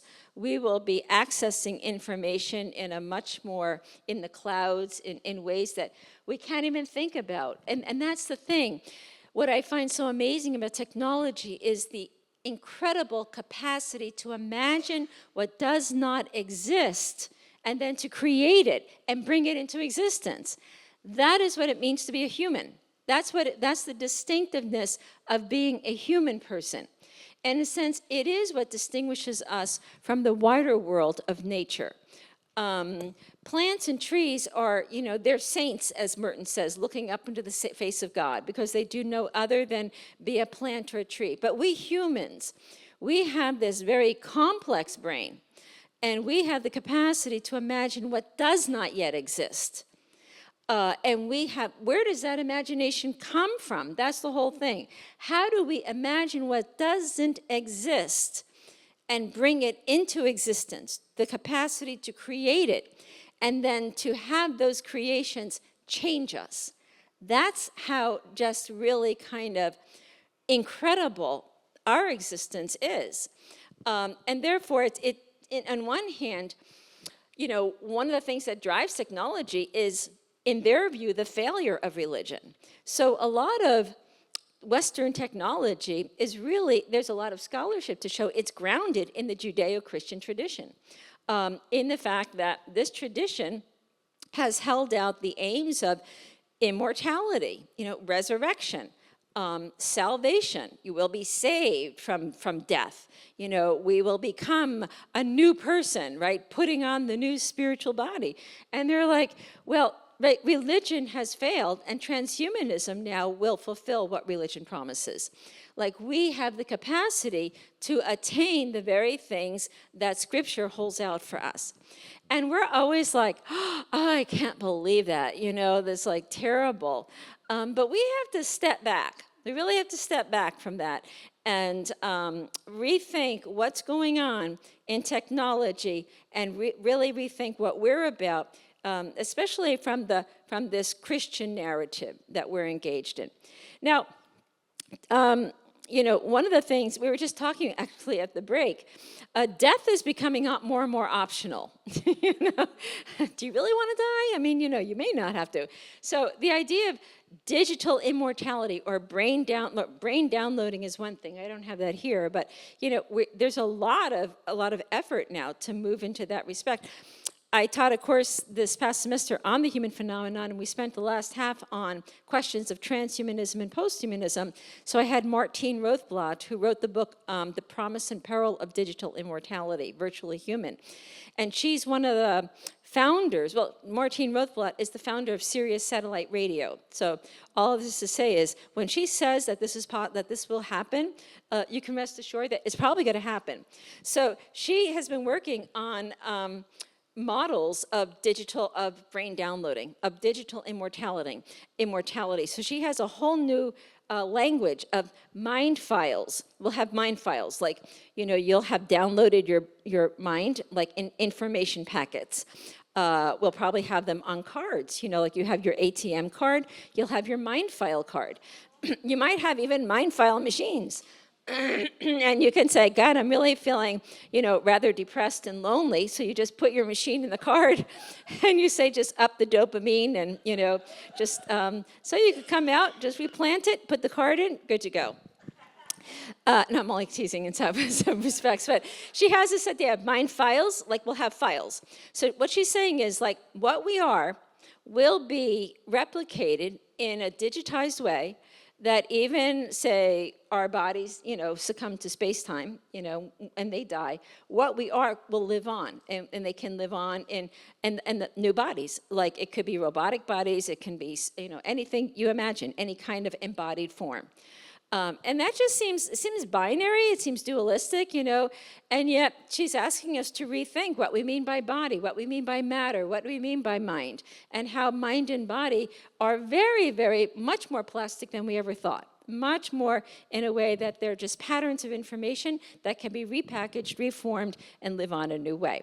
All of this to say our death anxiety may be severely reduced by technology. And we're like, I might be, going 6 feet under tomorrow, but I'll be resurrecting on the next day. So so the term, being a post-human electronically embedded person, which means that subjectivity is changing. Like what we are as, the word person means to be a relational being. That's really what it means. It means to have one who's sounding through, like the sounding through of our lives. And that's why I like the word person rather than individual. We're not just self-contained little atoms. We are sounding throughs, right? And we're in this kind of process where what we are, is sounding through. Like, for example, we all have a huge digital footprint. Like, and we say no one knows about me. I'm like, yeah, the whole world knows about you, actually. Your digital footprint is all over the place, and all, like, Amazon and everyone else knows it because they keep sending you these algorithms on, you like these shoes? Great. Here's 40 other pairs like this. So what we are is being distributed, through our devices and through the way we continuously develop our own algorithms, where we have, that's what our digital footprint is. There's certain algorithms that typify our likes, our dislikes, where we stand on things. So it means that we're no longer in this world of mastery and control. We're more like integrated into this world of information, like ongoing patterns of information. And, our problem right now is that we don't know where we're going with artificial intelligence. And it scares us. I can't tell you how many people are like, oh, I'm so worried, that it's going to take us over. And we're going to, well, it will. It will, because, we're like worried about it. When in fact, the question is, how did it just rise up so fast and now it's leading everything. Well, several things. One, technology is very much tied in with our capitalistic, our economic system, and then consumerism. And these three things are huge, right? Huge corporations making huge amount of money by developing these novel ideas. But the second is, no one ever asked the theologians or philosophers, what do you think about this? You know, do you think this is a good idea? So, you know, we have allowed technology just to lead us, to take the reins of control of our lives. And we've done it because we have religious principles that put us in yesterday, right? We're still worried about getting women into the church, you know, and in the meantime, technology is taking us into hybridized post-human life. You know, we're like, gosh, there's no women deacons yet, you know, or they're still using male language. You know, this is where our attention has been, right? And so it's like, we have to not just let go of that stuff, we have to get creative, like the engineers, right? And so we have to not resist technology, we have to creatively shape it. It's not going away, it's speeding up. Right? So the one thing we have to get our heads around is like, I'm just going to stay with, you know, with nature, and I'm not going to worry about technology. And I'm like, no, please worry about technology, because it will affect nature. Where our minds are, there the rest of us lies, right? So technology is neither bad nor good. So it's the values we put into technology, and that's what we get out of technology, right? It has no inherent value. And so this is our dilemma, is that we have naively started using technology and not been able to integrate it thoughtfully into what's driving this thing. How can we shape technology? If we become post-human or we become techno-sapient, how can we shape it towards our desired ends? What's our desired end? You know, that's our question. That's where religion and science can come together, a religion and technology. So that's led, you know, Teilhard de Chardin is one who really recognized that religion is not just something that, you know, it's like this God from above has bestowed graciously this grace upon us, and we're religious people. Religion's more like the depth dimension of matter itself. You know, that, you know, cells are religious, like leptons might be even religious. Like there's a driving power. You know, St. Paul kind of got to this in his letter to the Romans, where he says the Spirit is crying out, the Spirit is groaning, all creation is crying out, because there's something in nature that's pushing it, right? We didn't stay at the level of the Pliocene era, or we didn't stay at the level of amoebas and bacteria. Something keeps pushing it forward, and that's the level of religion. What is it? What is this tethering of matter? What is it that keeps pushing matter, in Teilhard's language, to give a form to the free psychic energy of the world? If all matter is consciousness, there's something that's pushing it towards an ever greater form, and in his view, towards unification, something more unified. And therefore, that led Teilhard to, in a sense, create these principles, and I think they're really helpful for us to keep in mind. The universe, first of all, is still coming into being. Our whole understanding of space-time has to shift. We still think in principles of absolute space and absolute time, because you hear it all the time, like, you know, we started here we are, and, you know, in 10 years we're going to be, you know, like gone or whatever. And it's like, oh, that's so sad. You know, you were here, you went great, and then you're now dying. Okay, instead of like space-time itself is coming into being all the time. We have to think of ourselves in a whole new way. We don't just exist, we are becomings. We are human becomings. We are constantly coming into existence. So we have to shift our thinking from static beings to dynamic becomings. That what has been is now enfolded in what is, and what is opening up to new possibilities all the time. Second, to create is to unite. So creativity is the name of the game. Alfred North Whitehead spoke of creativity as the fundamental principle of the universe, including God. So God is not the creator of creativity. Creativity, he said, is the fundamental principle even of God. And that's like, huh? What? Really? You mean God's not first cause? Nope. Okay. So he says the world is coming into being and becomes ever new by a process of unification. So creativity, to unite, to bring in, and then it comes on the level of the human where you have imagination, where you have intuition, you have new higher complex processes that can reach out to the infinite possibilities. 30 says true union differentiates, right? As we were saying before, unitive being is actually the beauty of plurality. That's the whole point. Like, just look at nature. You know, it's not like the trees and the flowers and the brush will say, you're not like me. You know, the beauty of them is that they are what they are, right? And we see them together in this unified whole. So unity means differentiation. It's liberating and personalizing communion. It's precisely difference that unites. It's the complementarity of difference that unites. It's the question like, how did that person fall in love with that person? Do you ever get that one? Like, are you kidding? You know, right? Because there's something in that core energy of love, in that mystery of love, where one person complements or makes up what is lacking in another. And that's the beauty of the whole. Finally, the world rests on the future as its sole support. That really should be one of those banners, you know, that we have running across everything.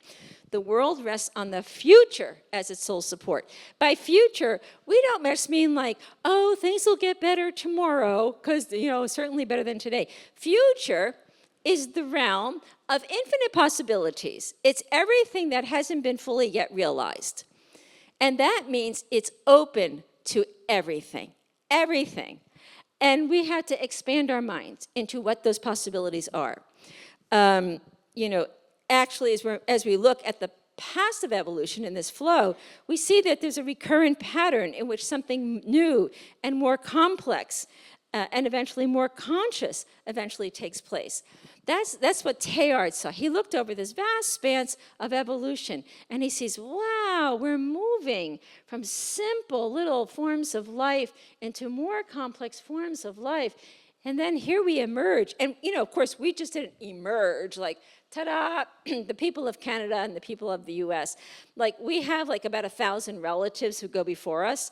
You know, you find them at the Smithsonian, like Australopithecines and Nefelda and Neanderthals, and just like a whole slew of people, right? And then comes Homo sapiens. So we're newcomers on this recurrent pattern of life. Now, all this to say, Teilhard said, look, we're looking at this incredible story of life, biological life, cosmic life. It's dynamic, it's energy, it's creative, it's unifying, it's transcendent. Something's going on here, he says. Something is taking place. Something keeps pushing it forward. So he says, this can't be explained with the old theology of Thomas Aquinas. Thomas Aquinas, get that one? Just a little wake-up call there. You know, our old theology says God created and then it fell. You know, so we have lived with this notion of like, it's a fallen, weak, depraved nature, and, you know, we're just kind of making our way through it. Teilhard's like, that just doesn't work. This isn't a fallen, depraved nature. It's an incomplete, unfinished nature in which something is happening. Something new is taking place. So he asks, who will give evolution its own God? And of course, we say, we will. Okay, so, no, that's my answer. I will. So here we are. First of all, he says, he was very intuitive. You know, here I want to give a shout out call, by the way, to Sister Libby's new book with Kathleen Dinion on Teilhard's Book of the Hours. It's really beautiful, and I really encourage you to read it to get a copy because they really did a close reading of Teilhard and bring his writings into a beautiful, recurring theme of the Liturgy of the Hours. But he says Teilhard's he was an intuitive thinker. So he's experiencing something within himself and then within his own fieldwork. He says, there grew in me a presence, the consciousness of a deep-running ontological total current, which embraced the whole universe in which I moved. A current, a force, a something, a power. He says this presence within the cult of matter, a wholeness within the cult of life, a fullness, a plenitude within the cult of energy. So he says this is not just a cosmos, this is a cosmogenesis. This is a birthing process. Like the whole universe is Theotokos. The whole universe is giving birth to something that is more than divine. So in his view, matter and the highest portion of matter is spirit. Spirit is not something that's added on to matter or that's something surrounding matter. Spirit is the energy portion of matter open to more being. And that's really what Teilhard saw, is that this is a spirit-filled, energy-filled material life. And therefore, now this is not Teilhard per se, but this is very apropos of Teilhard. He did not see Christianity as normative of all religion. And I think recently I gave a talk at Spiritual Directors International Conference, and I was talking about the Center for Christogenesis, which is the term he uses for this birthing process of what he sees as the Christic, in his view, is not just Jesus of Nazareth. It's the divinely filled materiality of everything moving towards the fullness of life, or what we call the cosmic Christ. So in his view, Christianity is not normative of religion, but normative of evolution. It is the only religion that says God, this word God, and what this word means for us. And that's a really interesting question in itself. God is fully immersed in materiality. That's what Christianity is saying. God is fully immersed in matter. And we call that incarnation, right? The birth of Jesus. And so he says, in Christianity, we have this notion that matter is open to and united with divinity in a unified way. And therefore, he says, Christianity fulfills an essential function in evolution. And, trying to understand what that means, like this whole evolutionary process is moving to something that is more spiritual, more conscious, open ever more to the plenitude of life, which is God. And therefore, he speaks of this power in evolution that he calls Omega, right? God Omega. Now, Scripture tells us, the language from Revelation, from Isaiah, I am the Alpha and the Omega. I am the beginning and the end. And I think he uses that language to signify that potential for the fullness of life, that wholeness that we yearn for, is already present from the beginning. It's already there in the smallest particles of matter. But it's not fully brought into that full actualization. And here, I think, as Teilhard would kind of put out to us, put it this way, God is love, right? So love is not something that God does, it's not like God's like this big being who, loves. Love is what God is. So if we want to talk about what is the nature of God, or what is the essence of God, St. John tells us God is love. That's what God's existence is. And therefore, love is relational, right? You can't love all by yourself, all cut off from everything else. And you can't. Love is just an idea in that respect. Love must be embodied. Love must be, in a sense, it must be expressed in another. The very nature of love is to give itself away to another. So that's another way of saying that God is love, and therefore God is not God unless God is with us and in us, right? There's no God apart from all that we know about God from this material world. Are you with me so far? So there's no God up there, and because sometimes we talk about God like God is up there, but then like God had this meeting among the little Trinity there, and then God decided to send the Son because, this was a fallen world, and so they had, took a vote. The Son came, he's redeemed it all, and God is what? And what do we expect? What are we hoping for? What do we think heaven is, by the way? Because we've developed thought patterns that are too static and closed and boxed in. It's like, when I die, I used to have a sister in community. She said, I'm going to suffer here because, when I die, I'll live forever with God. I'm like, sister, really? That's kooky. I'm like, heaven is not like, an eternal sleeping. You're just not going to like hang around with God forever and ever and ever. I mean, that just makes no sense whatsoever. Like we're here for 80 or 90 years and then we're going to have an eternal sleeping with God, or like eternal Sundays with God. I don't know. That means Sunday with ice cream. So there's something going on here, right? In God Omega. It's this power of love, right? The core energy of the universe is love, Teilhard says. He's saying that from a physical perspective. Now we're saying this from a spiritual perspective, that there's a core energy that it will not die. It resists entropy. It will not wear out. It continues on, which is very consonant with Scripture, right? First, God, the name God from Scripture, is one who is, I am there, who will be there for you, as we hear, in Exodus. Second, that God is relational, that God is in deep relational with us. The whole Old Testament's like, I can't believe you did this again, and like, oh, Yve, you did this, I'm coming after you, right? Where are you anyway? So God is constantly seeking us out, meaning that God is an irresistible, unconditional power of love, a God who will not go away, even if we try to run away. And so a God who keeps pushing through all our limits, right? A God who keeps, who's in a sense not only pushing through, but puts before us the possibilities for something ever more. God is always the name of the infinite possibilities of all of life.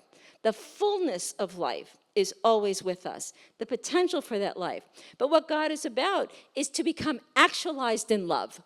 That's what it means to live a godly life, to bring that love, in a sense, that love that brings peace and wholeness and forgiveness and kindness and a sense of belonging into enfleshment, right? Then God begins to live. And that's what we call the Christ, right? And so Teilhard begins to realize, look, this whole universe has meaning. It has a purpose. It's not just here as some blind, random cosmic event. We're not just hurtling into some unknown future. That we are here with a vision, right? And God's vision is from the very beginning, right? The fullness of love in a personal union of love.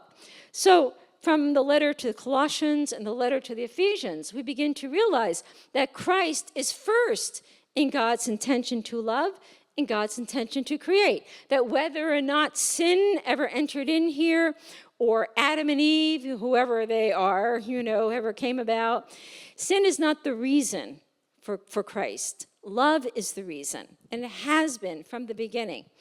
Which means that this universe is oriented toward the fullness of love. And that means that creation is incarnation. These are not just two separate things, like we have creation and incarnation. It's rather all of creation is God's incarnating love.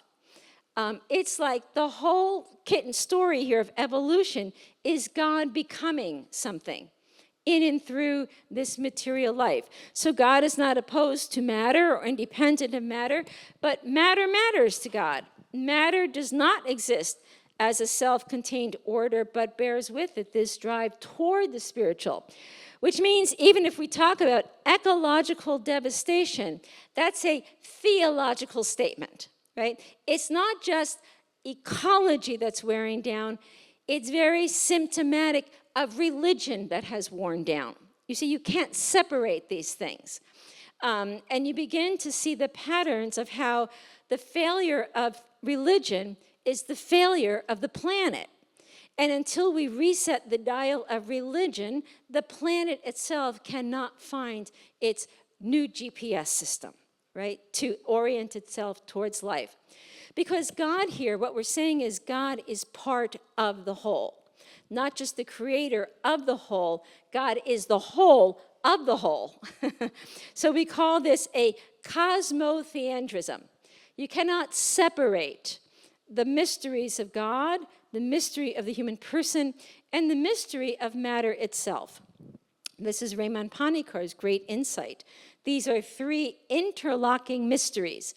You can't get rid of us, and we can't get rid, if we get rid of us, then what exists has no meaning. It has no purpose. It has no aim. We can't get rid of God. We would have no whole. We would have, we have no sense of, of a wholeness within ourselves or among ourselves. So God and the world are in this together. Not just God over the world or God as creator of the world.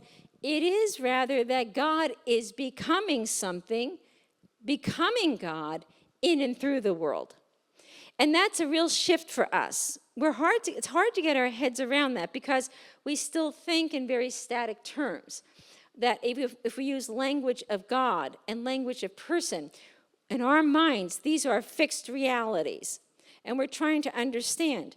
We have to shift our thinking here that God is the name of the dynamic divine energy of love, pushing us on to something more being, more life, more relationality, more wholeness. And so God is Godding, right? Maybe that's a better word. God is Godding the world. God is just not like, there's no God. There is no God, by the way. God is the name of the depth dimension of the whole. And unfortunately, we have anthropomorphized God. We have made God a big one of us. And we want kind of that big one of us to watch over us.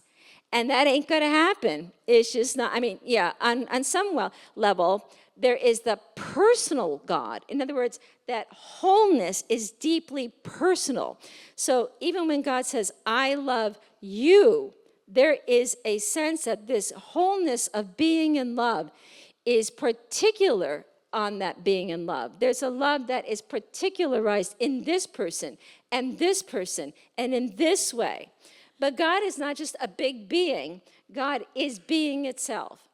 And that's hard for us to shift our minds around about what this name God means for us. But it's a name that points to the mystery of absolute being in love. And however you want to image God, and that's why language about God should not be so clearly defined, or that we should know exactly who God is, like we have the real God and you don't have the real God. And that's where, if you begin to look at the shift in religion in our period, it's not so much that who has the real God and who doesn't. It's rather that, does this religious path lead you to wholeness of being in love? That's the question. It's a question of wholeness rather than rightness or wrongness. So, Teilhard's theism is such that there's a God-world relationship together. Right? These are inextricable. That God is truly related to the world, and the world is truly related to God. In other words, Thomistic theology says God is really related to us because God is creator, but we are not really related to God because we're just creatures. We participate in God. And so we've had a theology where we don't make an essential difference to God. Like, it doesn't matter what we do. God's like, we have a sense like God really is immune to us.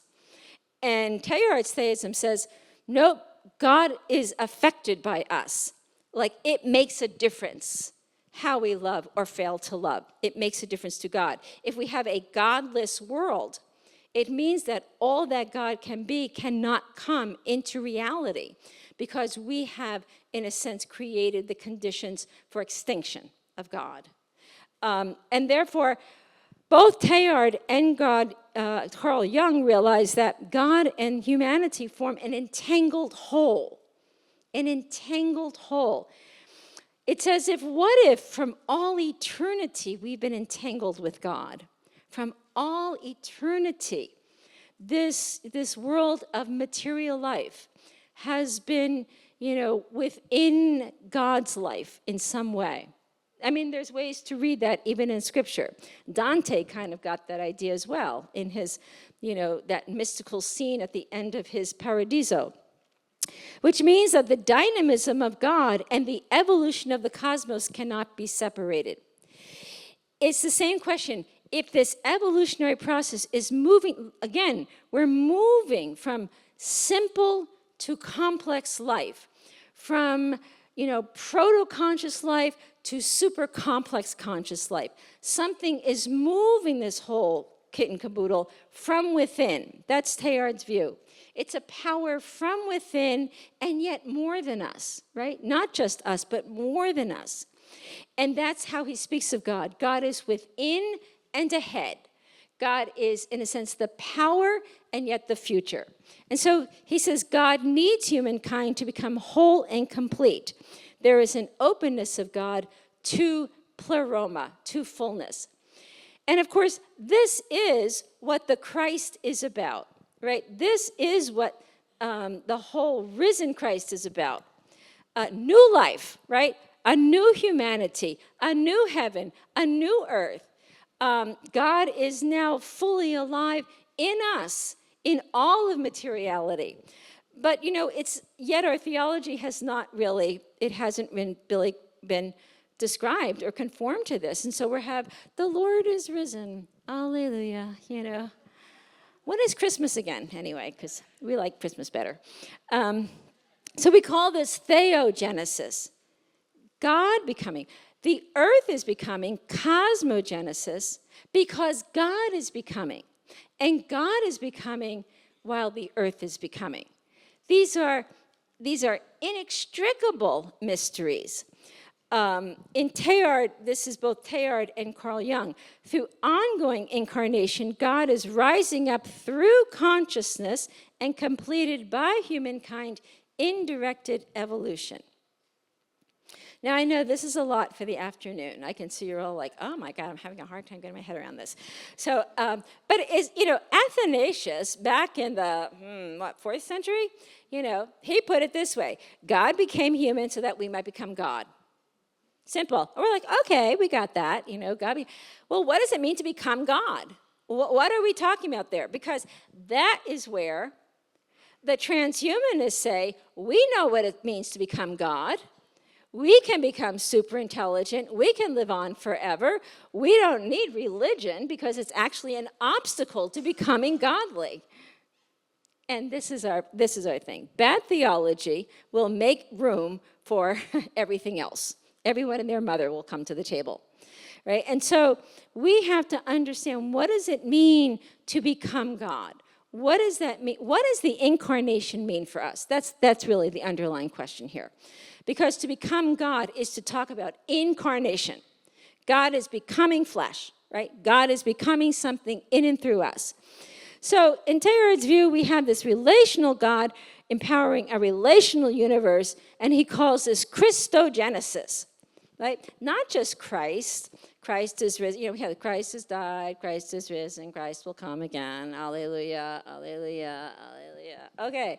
Well, what if we had Christogenesis, theogenesis, right? Birthing, dynamic, becoming. So what Teilhard is saying is everything is in being created. As God creates, God becomes one with, that God is fully united. And therefore, everything as it goes through creation, incarnation, is being brought together, redeemed, right? So these are not 3 separate categories, like you take 3 theology classes, and then you get a degree. These are actually 3 acts of the one act of God's self-involving love. And therefore, something is taking place. And of course, we know that what is taking place we say from our faith tradition, erupted in a particular way in the man Jesus of Nazareth, right? So Jesus, just so we're clear, is coming about by way of evolution, just like we do, right? And it's hard, like, what? Wasn't he just born of Mary? Well, she too came about by way of evolution, right? So, religions, as we know them, are axial religions. Judaism, Christianity, Islam, along with Buddhism and Hinduism, these are axial religions. That means they broke through, they emerged in evolution as humans attained a different level of consciousness, a consciousness of belonging to a larger cosmos, a sense of the whole, of personhood. So we have not always been this way, right? When we talk about indigenous spiritualities, that is a form of consciousness that actually preceded axial consciousness. And we are living in a new age of consciousness that we call second axial consciousness. Now, Jesus is a first axial person with second axial consciousness. That's how I would like to call him. So he comes about, and of course, Teilhard spoke about Jesus, the Christ. In fact, he very, very, very rarely talks about Jesus, maybe like 2 lines in all his writings. He speaks a lot about the Christ, right? Because the Christ for him is divinity united and empowering materiality towards something ever more whole. So he talks about the third nature of Christ. So right there, he has moved us past our official Christology of Chalcedon, right? It's not just divinity and humanity. Now it's divinity, humanity, and cosmos.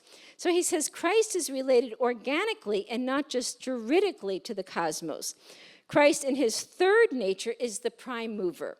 In other words, divinity fully immersed in materiality is moving this universe towards something more being in love. So he speaks about Christ as evolver and omega. But I do think we can see in Jesus of Nazareth what we might call a new Big Bang or a new singularity, right? Jesus is Jewish. Just in case we're not sure, he was not Catholic.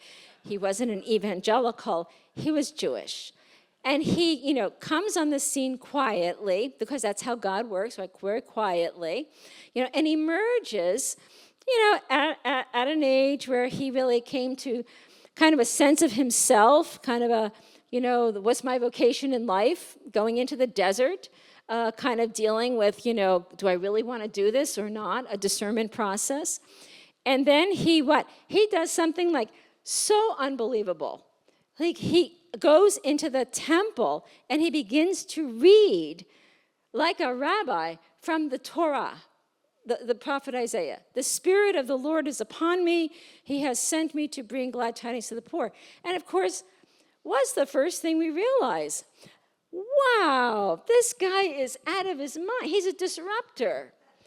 That's like me going into the Vatican and saying, Pope Francis, I've decided I'll be the new pope, Exactly. You go like, that is crazy. You wouldn't do that, in a million years.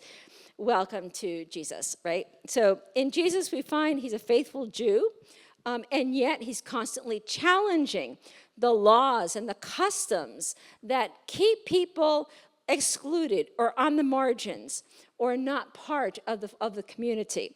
So what we find in Jesus is this faith in a God of a power of love to liberate one, to accept one's freedom and one's responsibility to be personhood.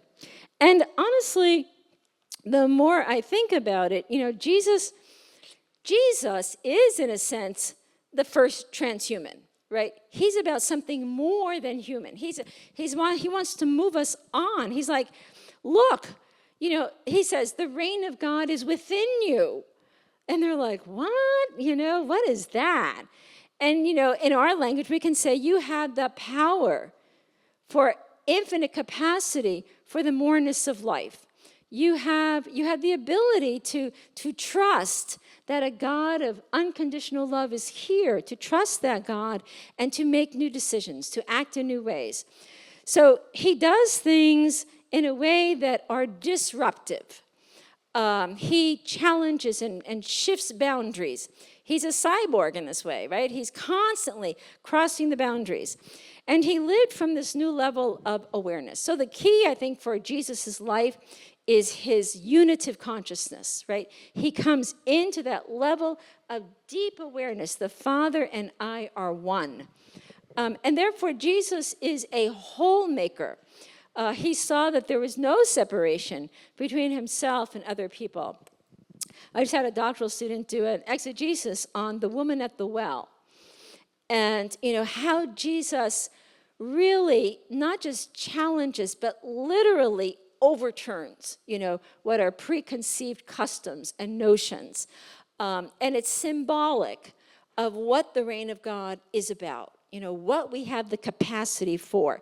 And this is very much actually in line with transhumanism, posthumanism. It's saying we are not bounded by what we are. We have the capacity to imagine and to do new things, to disrupt what is towards the inclusivity of the moreness of life. And so Jesus is the preeminent or the exemplary cyborg, and like people are like, oh no, Jesus is a cyborg, that's terrible. And it's like, what he's saying is like, we do not have a clearly defined, exhaustive concept of humanity, let alone divinity. And this is where, quite honestly, I think the church is a little bit behind. It wants to clearly define boundaries. It wants to clearly define who God is and what we are. And it's like, dear Pope Francis, that this has really actually changed in the first century, but that's okay. So incarnation destabilizes, and we want a church that stabilizes, right? And that's the thing. The whole New Testament is the destabilization. And I think, if you really, one of the things I've really considered and actually discussed a little bit in my new book is, I don't know if Jesus came to establish a new religion. There's no sign of that in the New Testament. It doesn't say, God has sent me to establish a new church, or a new religion. What he says is, destroy this temple, and I will rebuild it in 3 days. And the writer says he was talking about his own person. And there's something about Jesus that wants to break out of institutional religion and establish the fact that God is alive now in the human person, in all of creation. That the new kind of church is the church of the whole, right? The planet. And we keep boxing God in, and then we keep defining God, and then we keep warring against one another on whose God is the bigger God, the better God among religions, right? And so what Jesus is about is this kind of hybrid, this God-conscious creature showing us the arbitrariness and the constructive nature of what is considered the norm. Needless to say, it didn't go all that well for him, but we have to realize that when we destabilize things, we are then subject to the forces of destabilization. And therefore, suffering and death are going to be part of an evolutionary life. There is simply no way we can live in evolution as if we're going to be pain-free or suffer-free, or we're just going to have some comfortable center while everything evolves around us. It just doesn't work that way.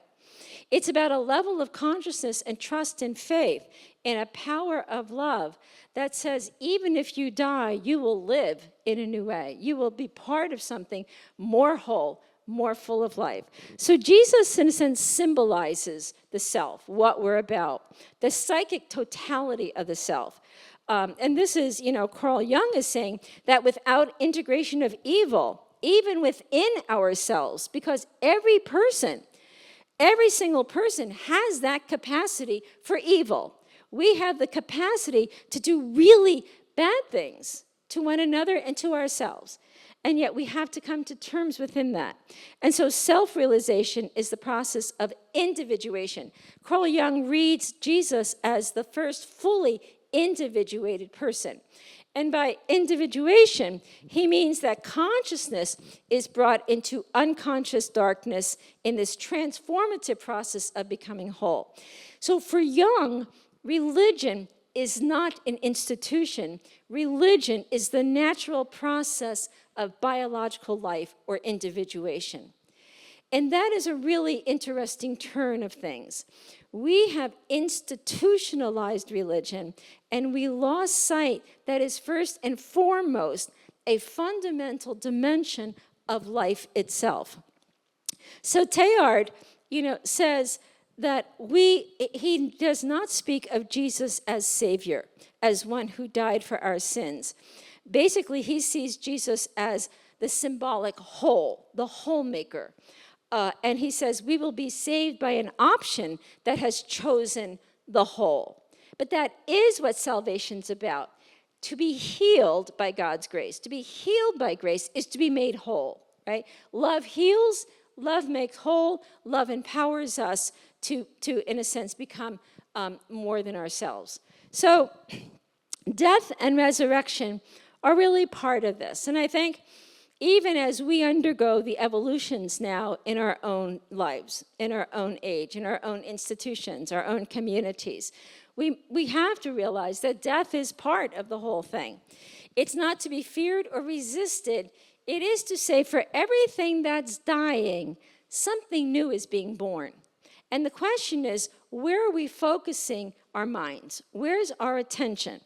And we know in the early church, it was precisely the belief in the risen Christ, the belief that God is doing new things, that God has, emerged here in Jesus of Nazareth, and now Jesus lives, our humanity lives with a whole new relation to God. That empowered them to face martyrdom, to go into the Colosseums, to really say, I am a Christian, and I'm willing to stake my life on that. In our own time, we have to ask the same thing. What does it mean, to have an identity, not as a triumphalist, like I'm a Christian and I have the true religion, but I am one who's committed to the wholeness where God's love is the power of the center. And therefore, am I willing to give my life for this? How free am I to do that? That's what it means. How free am I to really have a sense of belonging to this whole, this cosmos? So what Teilhard realized is that the Christified universe unfolds in and through us. We are God's becoming. We are God's becoming. And to the extent that we can live in that emergence of divine reality in our lives. And that means, I think, it does mean living. First, we have to, this is where spirituality is really important. The Socratic notion of know thyself, right? Self-knowledge, as Bonaventure would say, is the basis for all other knowledge. And faulty self-knowledge is the basis for lack of knowledge and everything else. And then we have to, in a sense, ask, how free am I? How much am I bounded by my fears, by my anxieties? How much am I limited because of health situation? What can I do with my life now as I exist? And I think it doesn't matter. This is not age dependent or health dependent. It's about where you are living out of the fullness of what you are and contributing to the whole that is seeking to become something more than what you are in and through you. So we all have a part to play in this Christifying universe. Now, I have just a few more slides. Do you want me to keep going? Do you want a little break? You need a coffee break, or you want me to keep going? Huh? You want to stand up? Don't leave. Do not leave.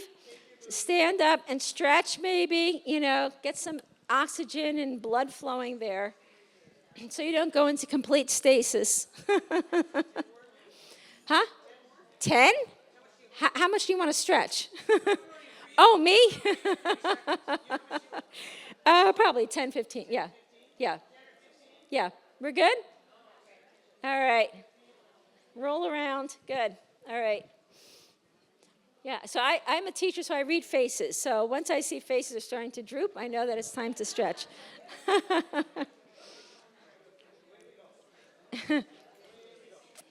All right. Okay, you want to take a seat? You don't have to, but I mean, you can stay. All right, so let's see here. Does this make sense to you, what I'm saying? I don't mean to rock anyone's boat, but I think you're a very enlightened group anyway. But, you know, what I am saying in very, very, very nice words is, if we do not have a major theological shift, we will not make it really into the future. That's, you know, and that's putting it like in more bolder terms. We can't just limp along with what we have, which is exactly what we're doing. You know, we keep limping along and thinking that, you know, all shall be well. You know, we love Julian of Norwich.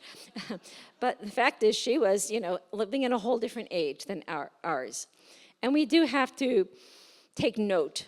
We have opportunities that are being handed to us, but we have to find a freedom and that power of love within us, that power of God. And then we have to act out of a new center, which is what Jesus did. Right? That's the whole point of the destabilizing Jesus, the trickster. He looked like everyone else, and yet he did things that were, you know, is like, what? You know, he's like, I can't believe it. You know, I can't believe it. Constantly pushing boundaries. Boundary pushing is what post-human life is about. It's what AI is doing for us. And the fact is, our boundaries are being pushed now very quickly, and we're scared. And all I'm saying is a theological shift says, take hold of what you are and push those boundaries into something that is more God-centered, more love-centered, more holistic, more encompassing. Technology is not our enemy. It's how we're using it. What do we use it for?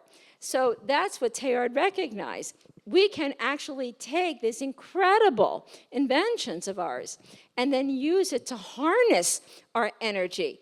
Like, what if we built chips that have compassionate chips, love chips, unifying chips? Like, what if we actually wired ourselves for a world of holism? Like, what if we're going to become something new, why don't we wire ourselves to become the new type of Christic person? Or however you want to call that person, because I realize there are people of all different kind of spiritualities and walks of life, and this is not trying to impose any one religion on people. This is to say, how can you best find that wholeness? And then what we share together is this wholeness of life.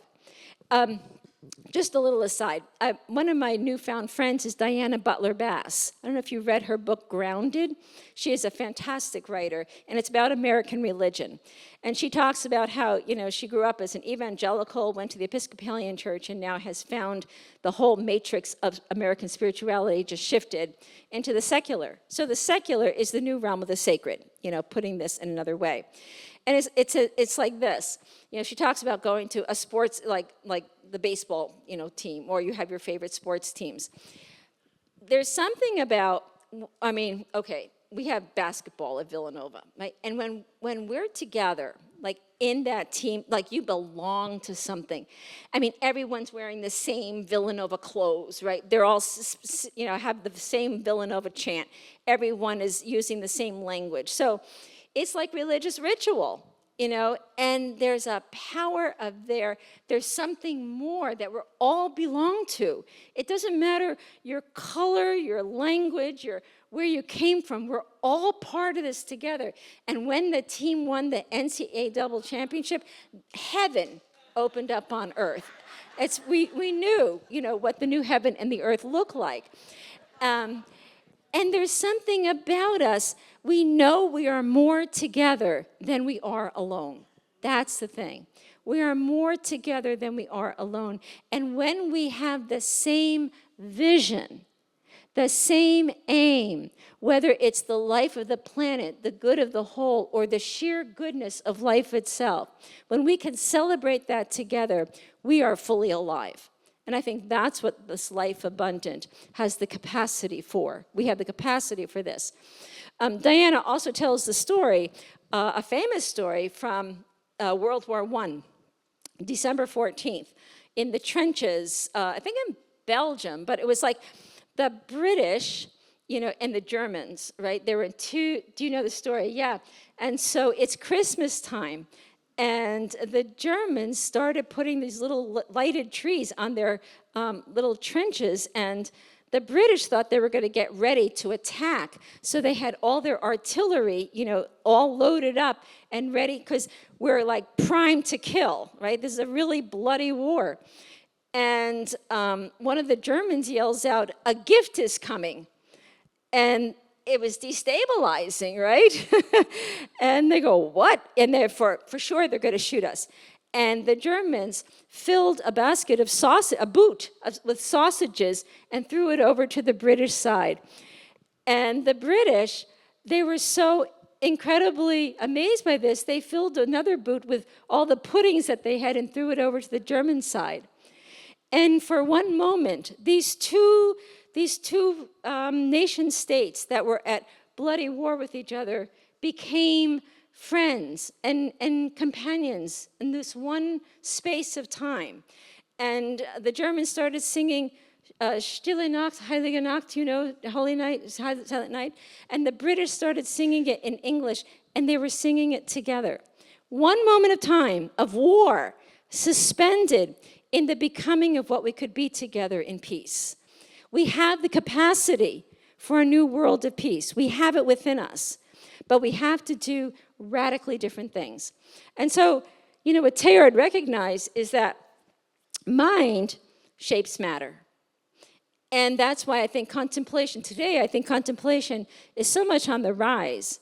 Not only because it is because of this, it's because we've hacked the mind. And I think we find our minds scattered through all these fields of information, and we have a great desire to harness that mind, to center it, into what we are. And so contemplation, as Martin Laird and others tell us, contemplation maximizes consciousness, right?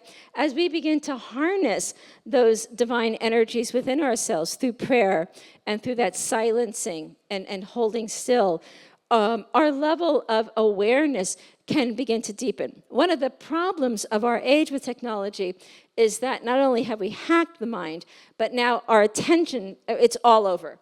So we're always in multiple cognitive fields. So time is all broken up, because I have 10 minutes here and 20 minutes here, like I'm on Facebook here, and they're they're messaging me here, and someone's calling me here, and so we're like this. And so our minds we're exhausted by the end of the day, and so contemplation is necessary. We need to pull back into that deepening of what we are spiritually, biologically, and cosmically. And therefore, as Beatrice Brutto, the great Teilhardian scholar, recognizes that we are vitally related to the formation of this universe. It makes a difference how we center our lives and shape our thoughts. So contemplation is the way by which our human energy expands, and our minds, our levels of mind can be maximized, can expand. When we're too tired, we just don't have the energy to widen those fields of expansion of consciousness. So as Beatrice says, the more conscious one becomes, the more one becomes person. Consciousness and personhood are connected. Each person is person to the extent that one freely lives by the life of the whole. A person, and in fact, we are persons, we are becoming persons. We are persons in formation. We seek to become ever more personal, relational, and living by the life of the whole. And this is where Teilhard said, well, technology does draw us together. Speaking of technology, there it is, right? Does it draw us together, hearts and minds? What is it doing? Do we have technology of the heart? Are we increasing compassion, or are we increasing tribes? Because it can go either way. Technology can further divide us. It can divide us economically. Those who are very wealthy will buy the latest technology, download themselves, live on forever, go live in a spaceship with SpaceX with, Elon Musk. But the question for Teilhard is, does the role of increased mind increase love?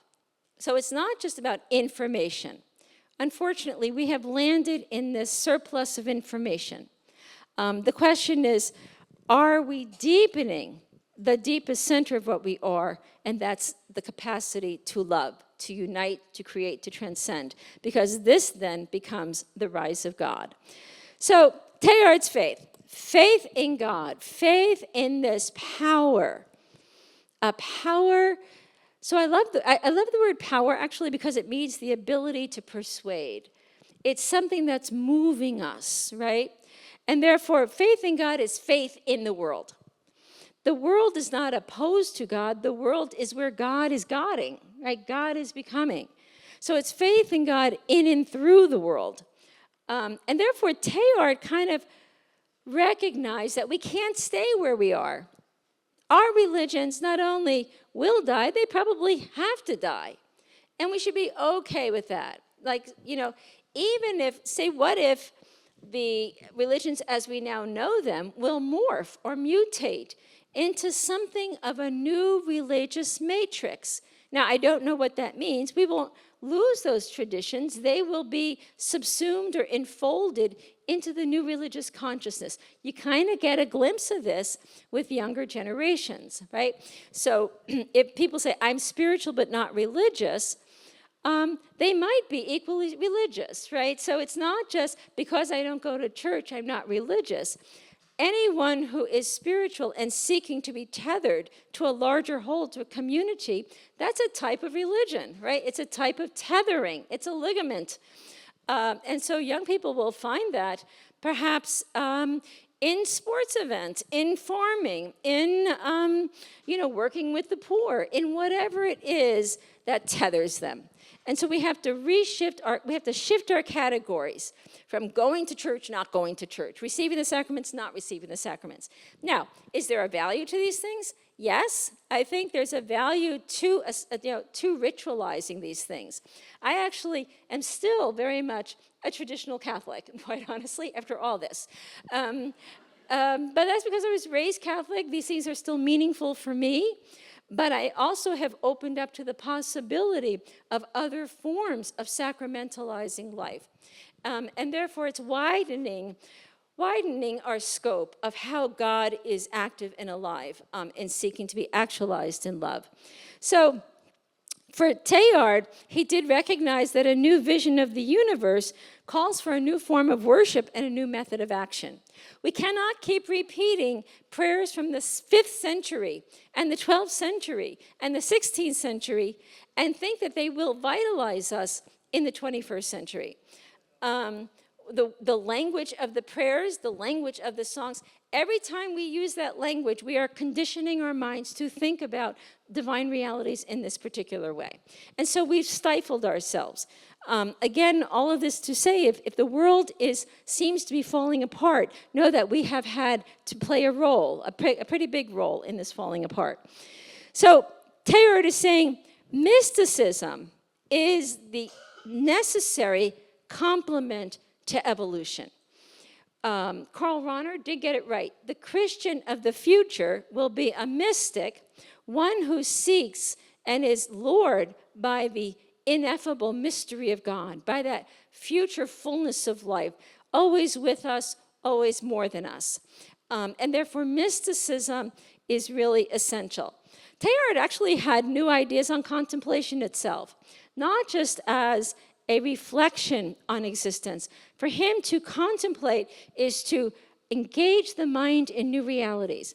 It is like this. I think the best contemplatives may be the scientists, because science is a very spiritual activity, believe it or not.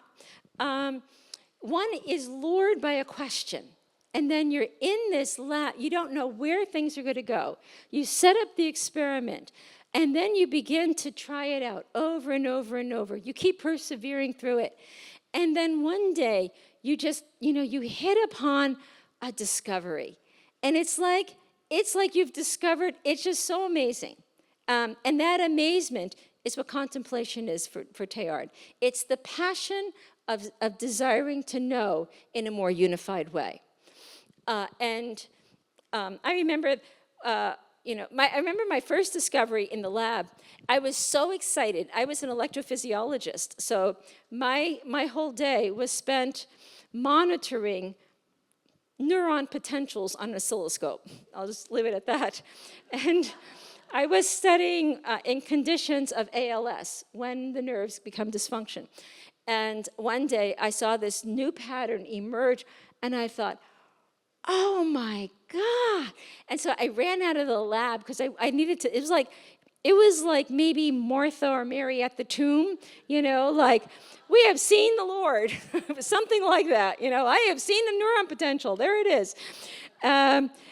So life, the passion of life is in the discovery of the new, always to see in new ways.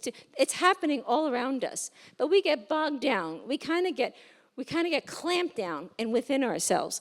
So Teilhard also thought he was very involved in world religions, in the discussion of world religions. We need to come together. This is not tribalism. We're still very tribal, quite honestly. I'm Jewish. I really respect all the traditions. I think they're beautiful, quite honestly. But it's just that we use them more to separate rather than unite. How do we take the richness? It's like a stained glass window. And, taking this pain and this color and this color. And you don't go, oh, you're that? You're like just a green? Oh, my God, we're red, bright red. But you put these together and you have this beautiful wholeness, right? And so convergence of world religions, and therefore developing last a zest for life, a taste of life, an energy for life. We kind of are energy depleted. You're probably energy depleted by now, but, it's like, oh, gosh, this is so much, And because we feel the need to constantly take it in, we have to understand it all. We're not sure about things, and it's exhausting. Like life is, it's tiring, right? And, I just want to go to bed or just watch television for the next week. And yet what we're called to, I think of like nature itself. Nature has a zest for life. The flowers, they sort of burst open, trees are flowing with the wind and the waves on the water. They're kind of just moving. And that's what, like this life has it has an energy to it, a dynamism running through it. And the question is it running through us? It's a problem when we live exoskeletal life like this, right? Separated. Today, because we have not harnessed together artificial intelligence and religion. It's technology without aim.